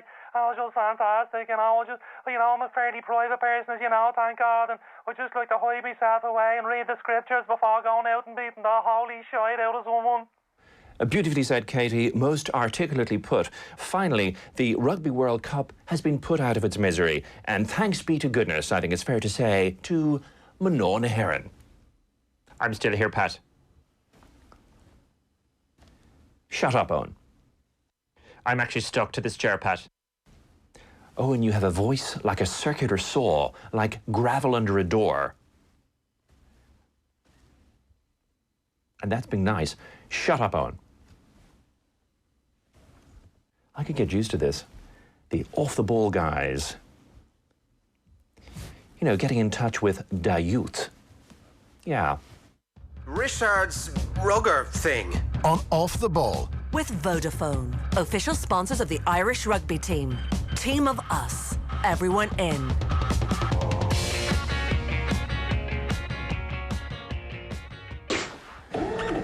My mission is complete. End of broadcast. End of broadcast.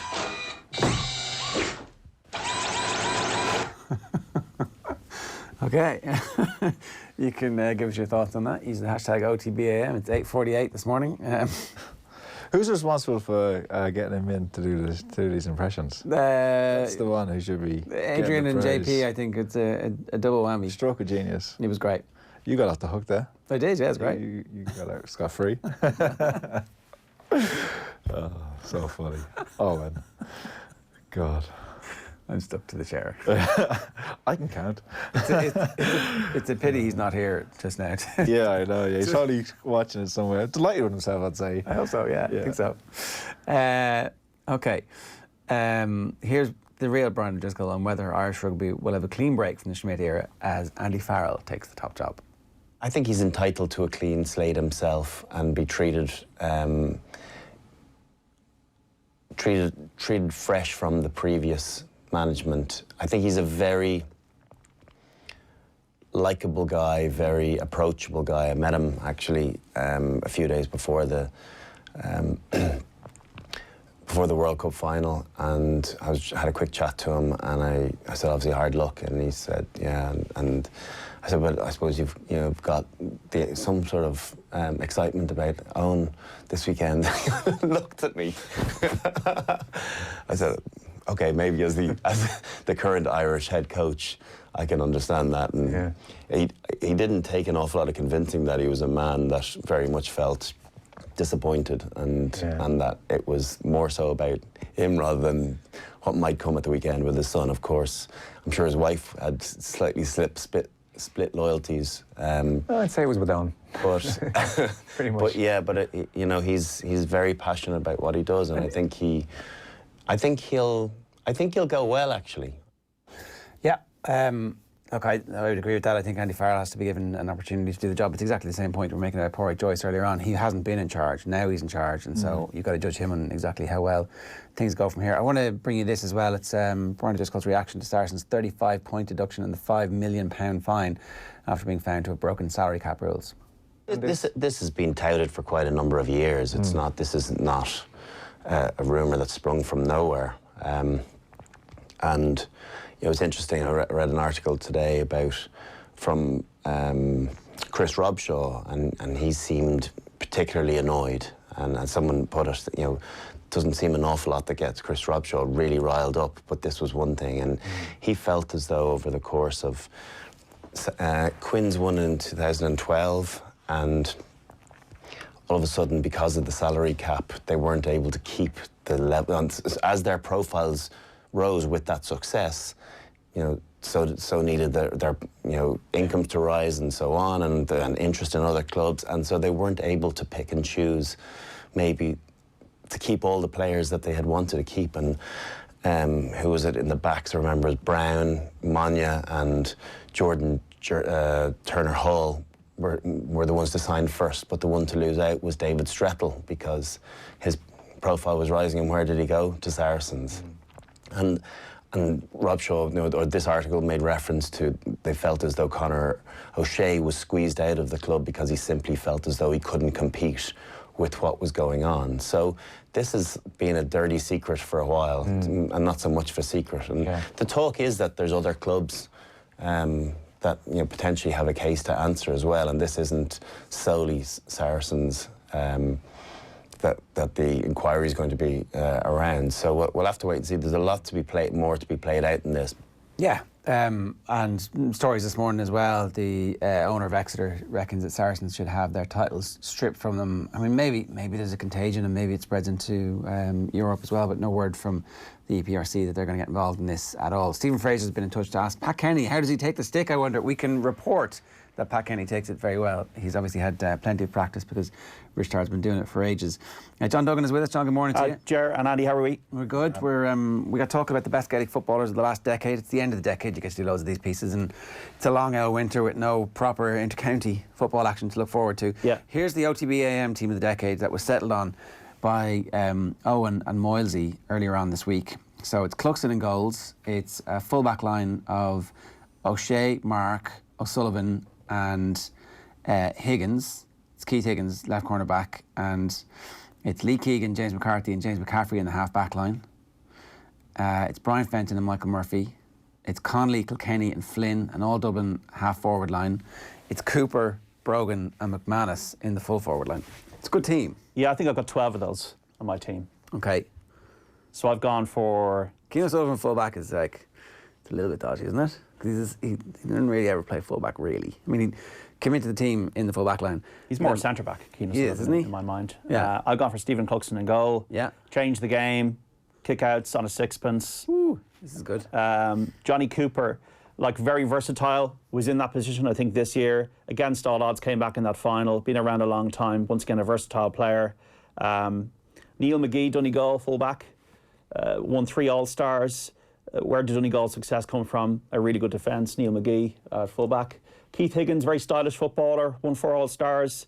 His position as well, Keith Higgins, so I don't think anybody can really argue with that, even though Mayo didn't win the All-Ireland. I think I'll settle for the half-back line, same as the guys. Lee Keegan, Footballer of the Year, of course. James McCarthy, you could argue could be more anywhere midfield as well, but once again, be a very consistent player. He won 3 All-Stars, very much a leader in the Dublin team. Jack McCaffrey won Footballer of the Year. Look at the way he played in that All-Ireland final, the first game this year, incredible, and the pace he's shown. Brian Fenton never lost a championship game, no more needs to be said. Aidan O'Shea, I think has to be in the team somewhere, either a centre forward or midfield. I think he brought a huge amount of physicality to Gaelic football. My half forward line, I went for the Rolls Royce player, that is Michael Murphy. Could have been Footballer of the Year in 2012. Carl Lacey got that, but Michael Murphy, very consistent and still doing it. Kieran Kilkenny, I think, has been a really pivotal part of Dublin's 5 in a row. Put him as the playmaker, or the kind of the point guard at number 11. Dermot Connolly is an incredible footballer, especially earlier in the decade, 2010, 2011, when Dublin were making that breakthrough, and then he came back in the 2017 final, calmed the nerves, and probably one of the greatest finals. And then I think I picked the same full forward line as the other guys. So the Gooch, 8th All-Star, he won in 2013. Bernard Brogan, we saw the kind of the stats when the tributes were paid to him last week, and Conor McManus, I think, is one of the best footballers in the country. So that's my 15, and I'm proud to stand over that. The decade is such an arbitrary period of time. So the 2010 All-Ireland winning team was obviously that Cork team, that great Cork team that comes to an end at that period, but none of them make it. No. None of them are even in a conversation for it, are they? No, they're not. Graham Canty might be, but that was very much, as you say, the end of Cork's run. Cork were very close they were in finals in 07 and 09, but they never reached another All-Ireland final. Yeah. So Mark O'Shea made the team. Was Mark did he straddle the decades as well?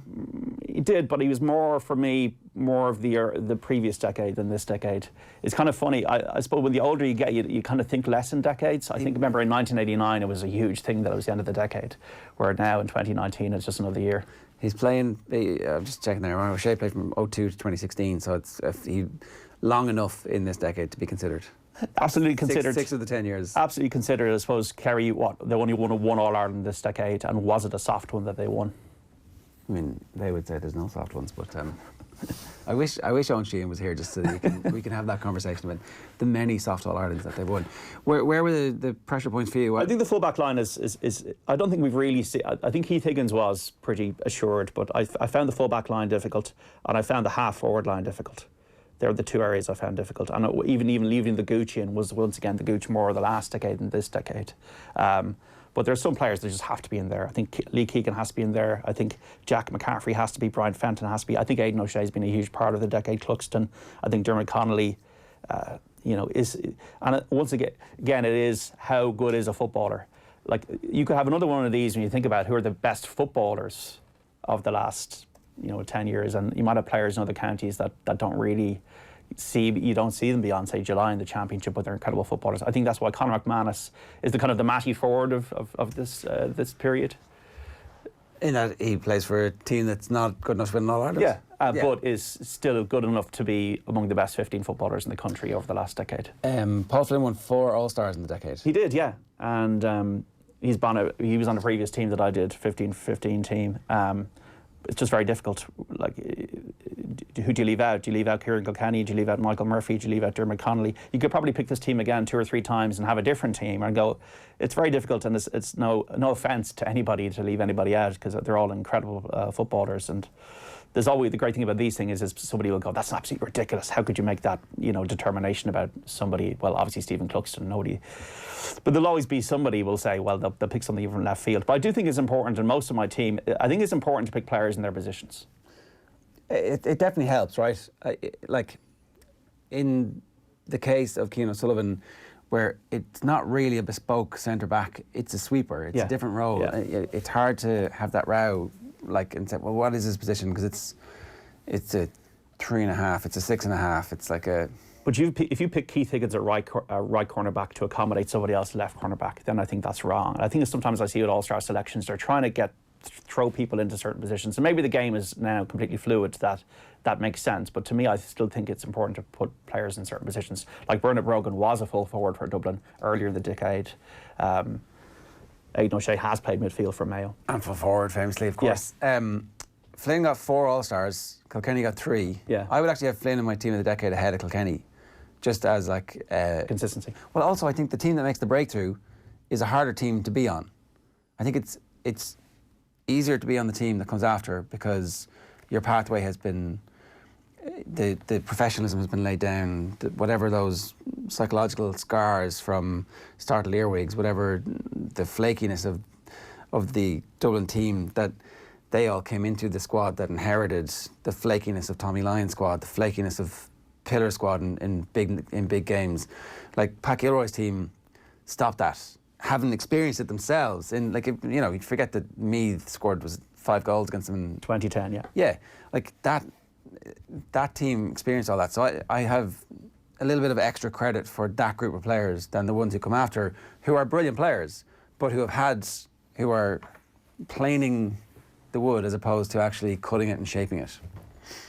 Yeah, and you could also look at it to say that, well, they had to win 5 in a row and nobody's ever done the history of the game, and Kilkenny was the consistent member of that 5 in a row team, and they had to get through replays, and Kilkenny was the player who stepped up in the replay. Like, it's a good.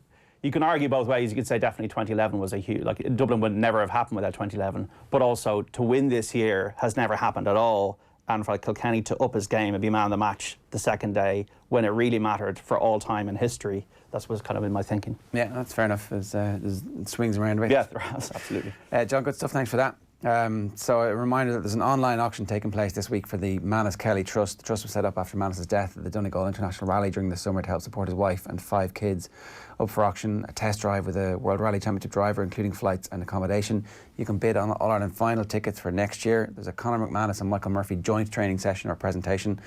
The biggest award that the two lads have won, of course, is a place in both the teams of the decade from John and from the lads earlier in the week. Much more as well. You can go to manuskellytribute.ie and click on the auction tab for more details. Also on the website there's a link for donations, and any small contributions are obviously going to be greatly appreciated. We've got Jason Quigley in studio next. Michael Conlan joining us on Skype for a chat about where both their careers are going. First, Paddy Houlihan joined Owen in studio yesterday for a chat about his new book Hooligan. It's worth checking out in the OTB AM podcast or on youtube.com/offtheball. Is politics closer to what you thought it would be before you stepped in, before you became a Sinn Féin councillor, or is it further away than you possibly imagined? It's kind of what I thought times 10, you know what I mean? It is exactly, like, there's a lot of NIMBYism, there's a lot of, like, not in my backyard kind of stuff, you know? So you want to build houses, you want to build social housing in a residential area or in a private housing, good luck to you, mate, you know what I mean? But if you want to build social housing in Jobstown, sound, don't worry. Everyone will take all of them boxes. Nobody wants social housing in residential areas. Nobody wants to mix housing. That's what we need to be doing. Shouldn't be doing. Like what just happened with Devoney Gardens just there is ridiculous. Devoney Gardens is the Irish people's land, and we're literally selling it off now to developers. The situation got voted off yesterday. There's people literally standing there inside the council screaming, do not sell the land. There's people running in, getting taken out by Garda, and they're like, don't mind that, nothing to see here. Clean it to the side, deadly. There you go, developer. That's what's happening. That's really what's happening. Affordable housing. Do you know how much affordable housing is? As in, to give you a figure? Give me a figure. What would you call it for? What could you afford as affordable housing? Well, I can tell you that affordable housing is probably not within the remit. The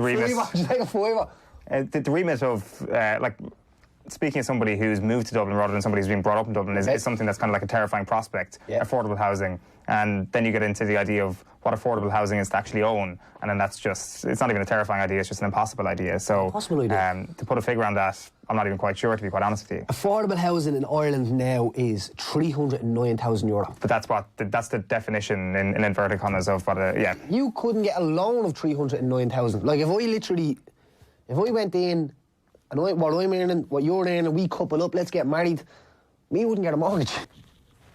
Wow. That's great stuff there from Paddy Houlihan. The book's called Hooligan, and it's worth digging out the rest of that podcast.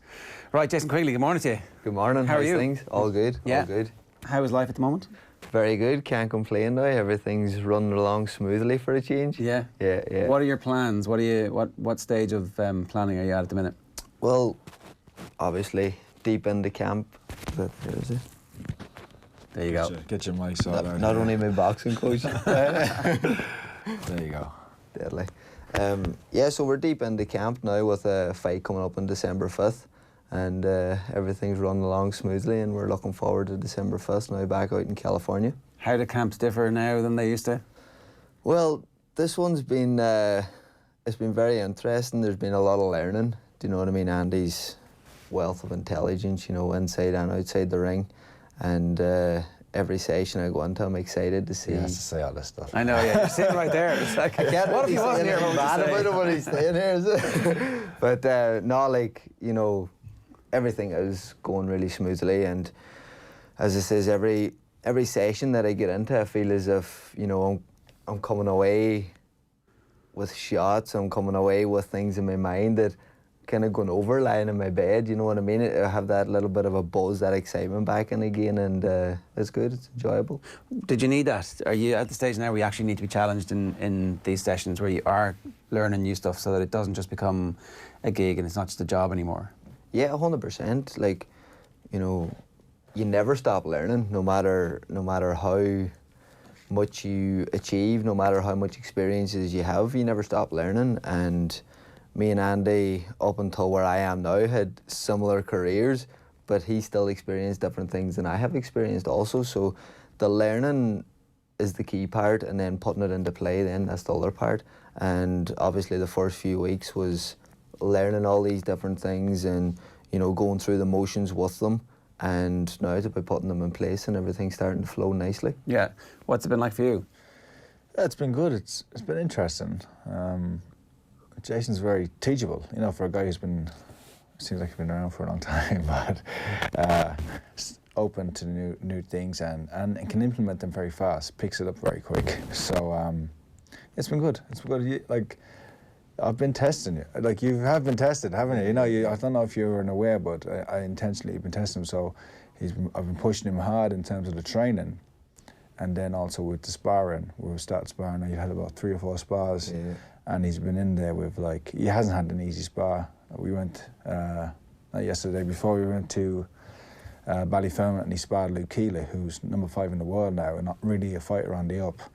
And we went, like, to his gym with all his people there, and I threw Jason in, you know what I mean? So, and they both sparred well, and it was a really good spar, and he held up, you know what I mean? So, like, you know, at this stage, you've got to really want it. You know, you could, like, you've had the loss, you've achieved a lot, you have a big profile, but now now it's about how much you really want it. And I thought the decision to come home and train with me could have been one of comfort, or it could have been one that you really want to change and push yourself on, and that's why I've been testing you in the gym and in sparring and pushing him hard. Pushing him hard, and he's flying, and he's very professional, on time, comes in with a great attitude, rests well, eats well, and so in that sense it's been very easy. When we still talk to Andy about defeat, I know it still haunts him a little bit. Like,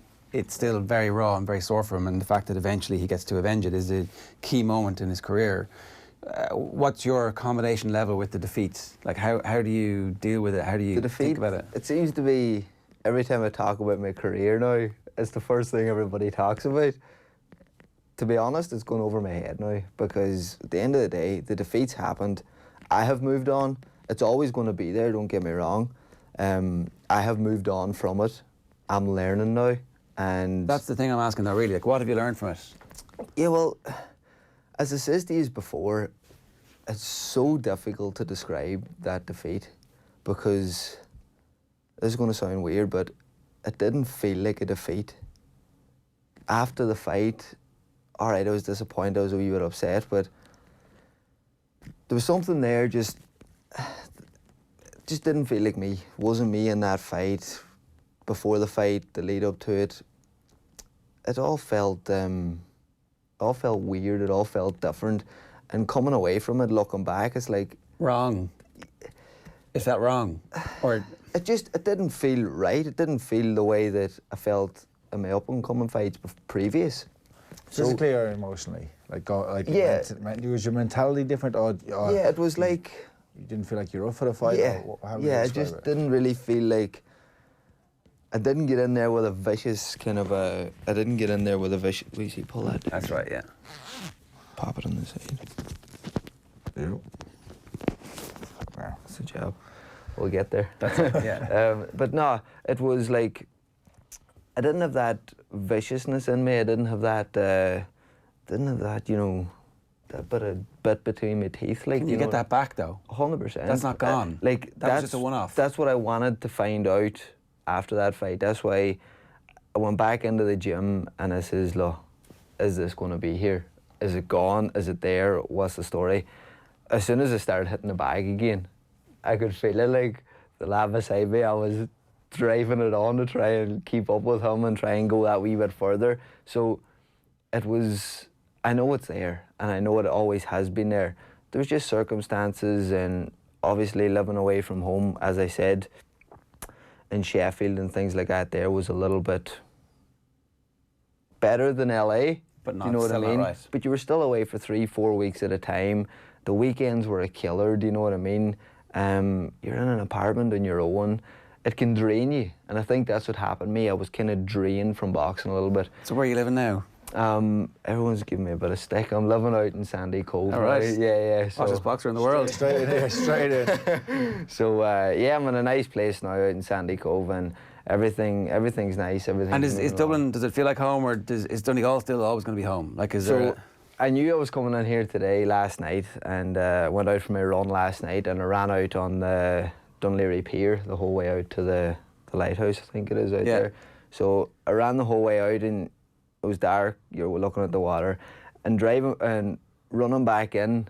You can see the whole light. You can see the water all in front of you. You can see everything, and it was a proud feeling that I was in my hometown, my capital. Do you know what I mean? I was in the capital of my own country. I was training for a goal. I'm representing my country every time I get into that ring, and there was a feeling of pride, a feeling of passion there. I'm always a Donegal man, but it's still, to be in Ireland, to be in your capital city, training for a goal, training for a dream that you've wanted to achieve since you were a kid, it gave me that extra little percentage that I needed, and that extra little bit of petrol to the fire, and it flamed up. And you know what I mean? It's look, I'm excited. Everything's going well in the gym. I can't wait to get back out on December 5th. Can't wait to get in there, put in a good performance, move into 2020, straight back on track with my plans and goals of becoming a world champion. Yeah, okay. Let's bring in somebody else who's training similarly hard for a fight in December. I'm delighted to say Michael Conlan is with us this morning. Michael, good morning to you. How you doing? Morning, guys. How's it going? Yeah, good. So, Jason's living in Sandy Cove. You're living in Epsom in Surrey, horse country. Neither of these are renowned boxing strongholds. No, definitely not. But I'm over here with Adam Booth and the team. I obviously live by myself. I couldn't live with anybody, so I'm happily in a nice little apartment in Epsom. I'm get to watch the horse race in the old team too. How's your training going? It's going great. It's going very, very good. I'm training very hard. Start kind of picking up the sparring now. Next week I have Kiko Martinez and stuff coming in, so it's going well. I'm happy enough. Kiko's got a big right hand that he likes to throw. Is that dangerous in sparring when you've got somebody who... Sure, he can throw as much right hands as he wants. I need him to do that. That's why I'm bringing him in. I want him to throw as much bombs as he can. Michael, what's the like for Nikita? Are you tailoring any of your training in terms of your strategy, or what's the plan for fighting him? I think the strategy will be a bit different than what people think. I don't want to say too much because if anybody is watching, so you're going to push him back. Oh, sure. That'll be involved indeed. But listen, I think people will be surprised and pleasantly surprised when they watch the fight December 14th. I'm approaching the fight the way it should be approached because on paper this guy's beat me twice. I haven't beat him once. So I can't kind of go in there thinking it's a foregone conclusion. I got to go in there thinking this is something different, and this is me being the underdog, and that's kind of the attitude I'm approached it with. And like you pulled out the last time, do you have any fears that it might happen again? Of course, you always have the fears. I'm not going to sit here and go, oh no, he's 100% there, but how do I know? And how do I know he won't pull out again? He was injured, and it was a hard injury, so how do you know he doesn't get injured again? I don't know, but I'm focused. Is he still messaging you and trying to be your friend? Nah. I think because I sent them a like a kind of little Instagram picture of me giving the finger stuff to him in private message. So he stopped sending me messages, which was good. And how would you How would you assess his progression since the Olympics and turning pro? Like you've been on, even though you've both signed similar times, you've been on a completely different trajectory, haven't you? Yeah, completely different. I don't think he's got worse, but I don't think he's got better at the same time. Yeah. He's still that reckless, aggressive, crazy Russian, and that can work for him at times. And being completely ignorant to everything else and skill set and distance and just trying to go in there and take someone's head off, sometimes that works. Yeah. And you just got to be prepared for it. And is that a Movember that we're seeing? It is indeed, Andy. It is. Don't worry, I'm not trying to look like Freddie Mercury. It's a Movember. And how's everything going with Adam? Are you changing or trying anything new? With Adam, he has a certain way of training, and you're doing a certain amount of leg circuits, arm circuits, the hill sprints, the track session. You're doing that every week. But in terms of the technical stuff, has there been much different things to work on? I think it's one of the, maybe not the first time, it's one of the few times you see him getting very excited in terms of what we're doing and what we're trying to work on. And it's exciting him. So that's making me even more excited for what we're going to do. The stuff, the techniques and the little tricks and stuff we're going to be using in there. It's very good and very interesting, and it kind of keeps training fresh at the same time. Yeah, is that something that was important to you, that you do actually have a different coach and that you do shake this up over a period of time? Because you've had multiple coaches at this stage and you need to learn something new from them, but you also want someone to build on what you're good at. So there's a balancing act there. Yeah, listen, I feel, I started my pro career in LA with Manny Robles, like Jason, and Manny's a fantastic coach, and you could even see what he's done so far, even with Andy Ruiz and stuff. But for me, Adam is more of a teacher than what Manny is, and that's kind of what I need as a professional. As an amateur, I've achieved almost everything you can, and I kind of learned that kind of game to the very fine tee. But as the professional game, it's a completely different sport, so I need to learn and need to kind of improve every time and work on different things every time, and I feel that's something that Adam Booth is very good at. Michael, it's a stark contrast compared to going into Rio fighting Nikitin. There were the rumours about the corruption with the Russian team and the Irish team being kind of blackballed. Now you're going to face him. You're further down the line. You progress much further than him as a pro, but you're fighting on top rank card, which is your stronghold, and you'll everything's kind of swung in your favour, and it's complete opposite of Rio. That must feel good going into the fight. Yeah, it's probably a little bit of a comfort pillow, having that and kind of the way it's going to be set up this time. It's going to be different. I'm going to be the kind of the ace, even though in the amateur I was still the favourite to win. I was the number one seed and stuff, so I didn't expect anything. I kind of still came in with that kind of approach. But for this one, even though I have all that, my mindset is definitely different. I'm going to just, I'm not letting it go to the judges, and my aim is to have it finished before 7 rounds. Yesterday or the day before on Twitter, you were very outspoken about the 2 Mexican boxers failing for clenbuterol or contaminated meat. Yeah.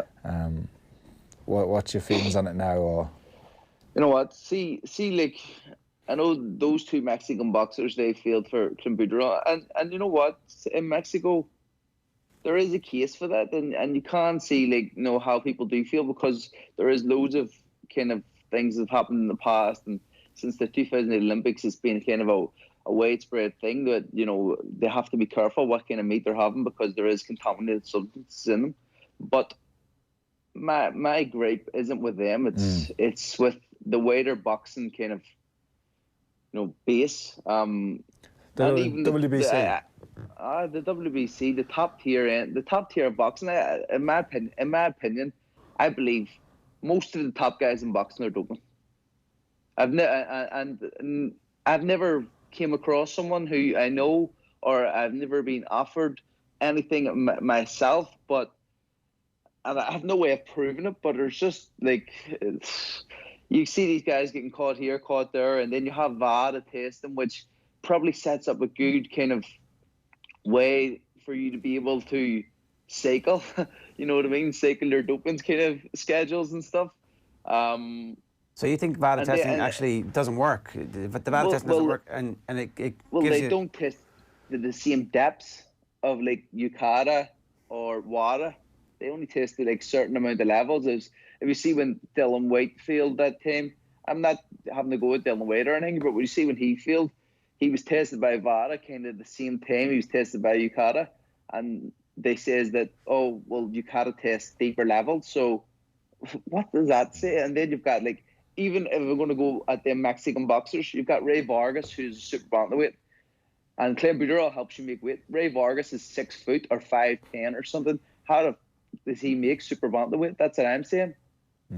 Like with, you know what I mean? With anti-doping, I think that there's too many governing bodies out there with different rules and different things like that.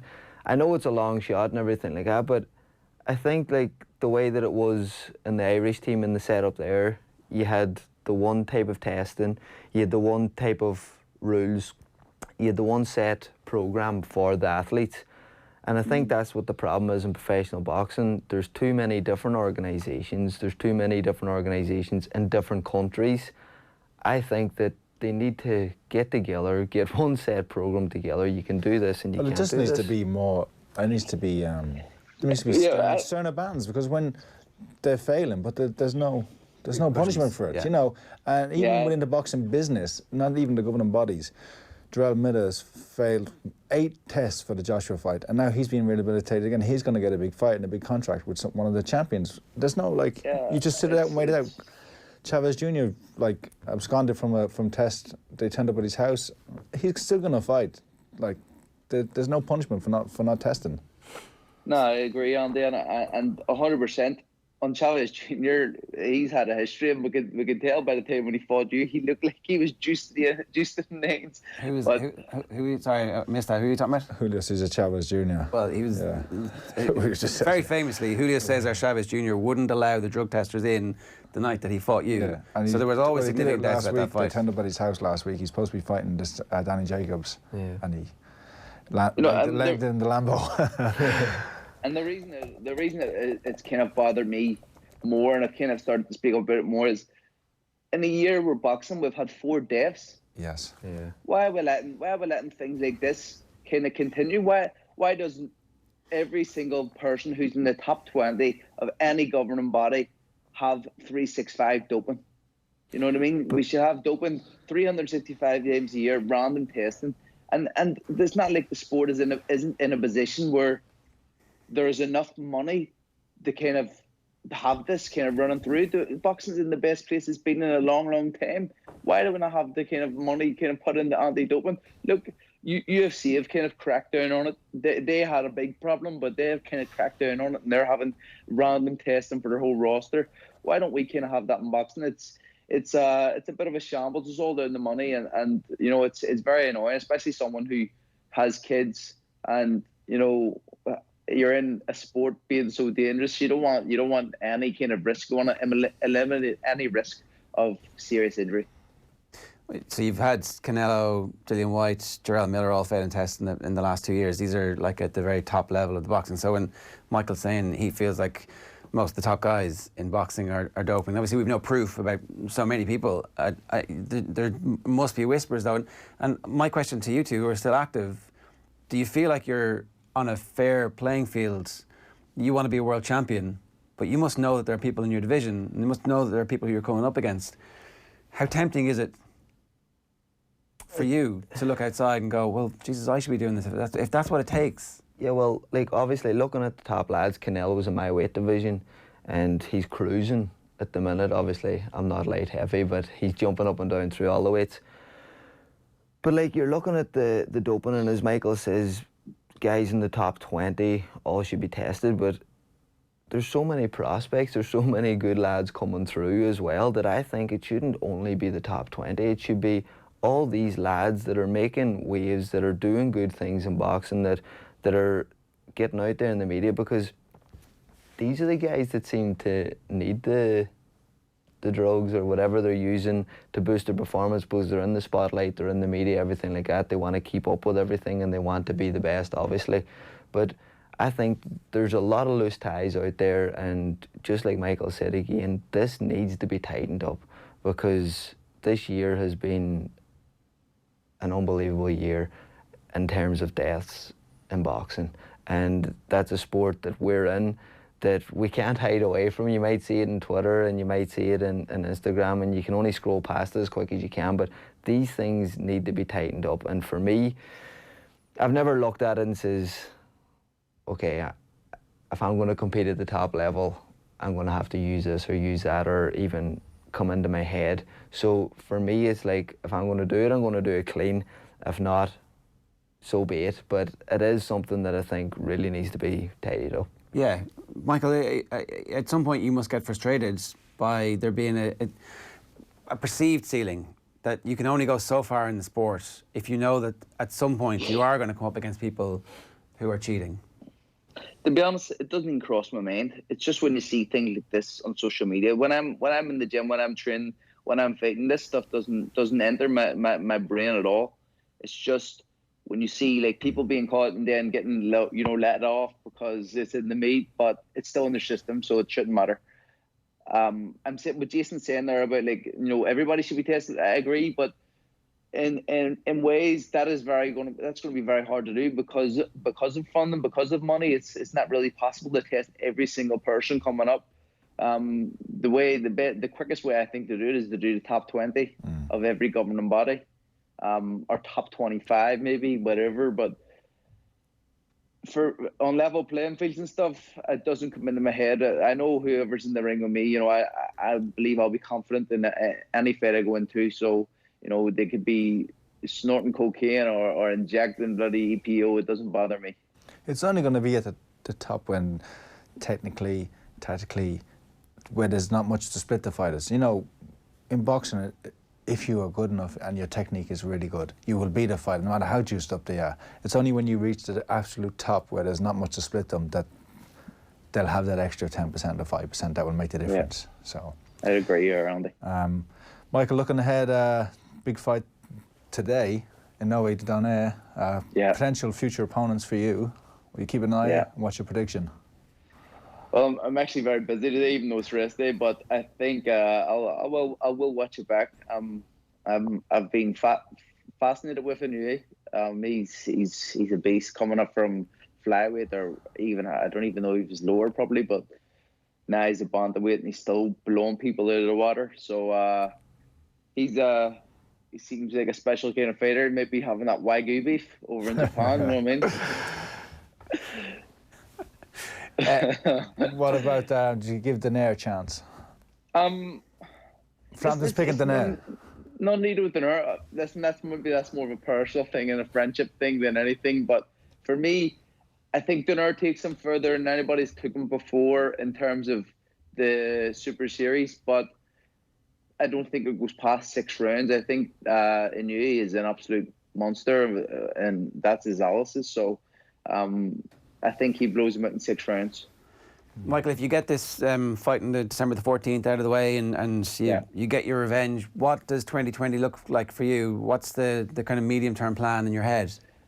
Oh, we'll have world title in 2020. That's the plan. We go St. Patrick's Day and then back to Belfast. So, that's the kind of first 2 dates going to be in the year. 3 or 4 fights in the year. So, We'll go from there, and the world title will either be in MSG or in Belfast. Right. Could there be a world title on Paddy's Day? Is that week? Is that a possibility? It's definitely a possibility. Any one of the titles in particular you have your eye on? Any of them. I don't mind any of them at all. I believe that when I have my chance to fight for a world title, I'll grab it with both hands and I'll not let it go. All right. Well, look, Michael, best of luck enjoy your rest day today, and thanks very much for taking the call this morning. Cheers. As you say, I'm only awake at the same time. I'm sitting here slouched on the sofa, so I'm sorry for my demeanour here. No, it's perfect. It's perfect. Good stuff. Best of luck in the 14th of December. Thanks a million, Michael. Cheers. For you, do you have 2020 plan laid down already? Is that how that works, or do you need to get this fight out of the way first? Yeah, well, you always have your own kind of personal aims and goals for the new year and things like that. So we're going to go over now to LA on December 5th. We'll be over there for a while before the fight, and we'll be sitting down with Golden Boy, me, Andy, and the team, and we'll be going over the plan for 2020. And but first and foremost is getting that performance now in December and getting a good performance under my belt, pushing forward then into 2020 with big plans, as I said. Would you prefer to be fighting back in this part of the world, or is it okay now to be going in and out of the States, and actually that's relatively familiar because you were there for such a long time and you're more mature now and that you understand exactly where your home is and you've got that to feed off? You're going back there as somebody with a different mindset? Yeah, of course. You know, it's I have said this from day one as a professional that I've always wanted to come back and fight in Ireland. I've always wanted to come back and fight locally because of the fan base and the support that I had throughout my whole amateur career and throughout my whole professional career. The amount of following that I've had going over to the likes of America has been unbelievable, and to come back, fight in front of my home fans and fight in front of my fans that have been travelling for all those fights, you know, that's something that I really want to do. And that's something that we're going to talk about to Golden Boy, to get something. Obviously, look, I have had 17 fights now as a pro, majority of them, 16 of them, been in America. So I want to come back to Ireland, not just a normal 10-rounder. I want to come back to Ireland with a world title eliminator, a world title fight, something along those lines, something that's going to be exciting, something that's going to fill out an arena, something that's going to be good. And that's the goals and aims that I have. And as he says, all that'll kick off and start now on December 5th. Is the deal with Golden Boy a long-term deal? Are you with them now for the foreseeable future? I've had, I signed a 5-year contract with Golden Boy. I had 1 year out, so I still have the guts of a year left on that contract, and then that'll be reviewed. Okay. Do you know what I mean? It's so it's in their interest now in the last year to accelerate that as well? Yeah, of course, without a doubt. But Jason is really only 4 or 5 fights away, maybe, from being at that world title challenge. You know, this comeback fight is won. In March of next year, he has to have a look to have a bigger fight. But it would be not. I don't really like my fighters to be fighting other Irish fighters, but in terms of generating interest and St. Patrick's Day and all that, that would be an ideal thing. You know, there's a couple of middleweights around that. Would be a good fight, good match for him. And then push on against the world rank contender again. And then he's not knocking on the door. It's not a million miles away, and he's in a good division where they're good champions, but a lack of challengers. And Jason's like 1 or 2 wins, it'll turn. So you can build that profile of being a challenger really quickly.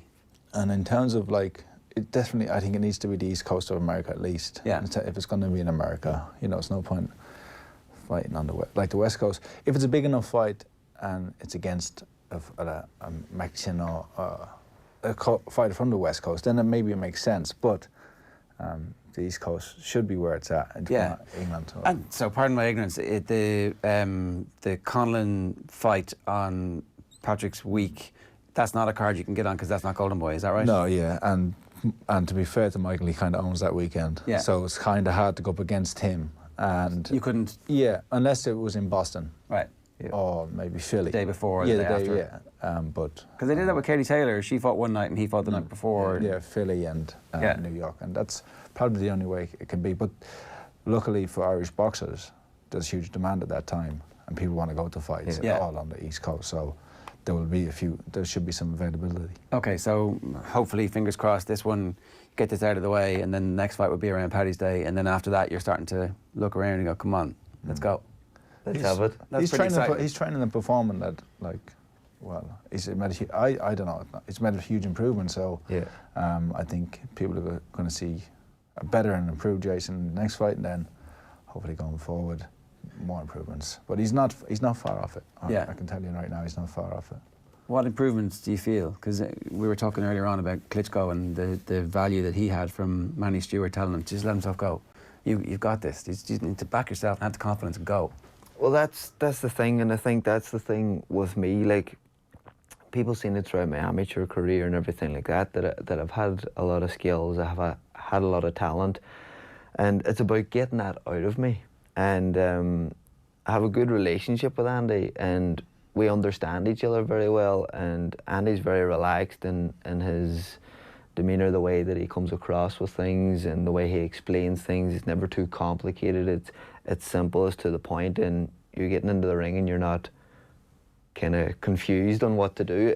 It's simple, it's to the point, and as I says, Andy's got a great boxing brain. He can look at me, he can see what I can do, he can see what will work for me, he can see what he can get out of me, and that's the key part, is putting all that together, getting it into the ring, and plus the fact that I'm at home, I'm happy, I'm enjoying everything that I'm doing. He's living in Sandycove, why wouldn't he? that releases you. It gets you out of that kind of, you know, tightened up mode and everything. You're able to relax your shoulders again. You're able to drive it on, push it hard, do the best that you can possibly do, and that's exactly what we're doing in the gym. You know, we're working really, really hard. We're pushing ourselves. We're having fun when we're doing it, and that's what it's all about. Yeah. So you're sparring. You've already been sparring, have you?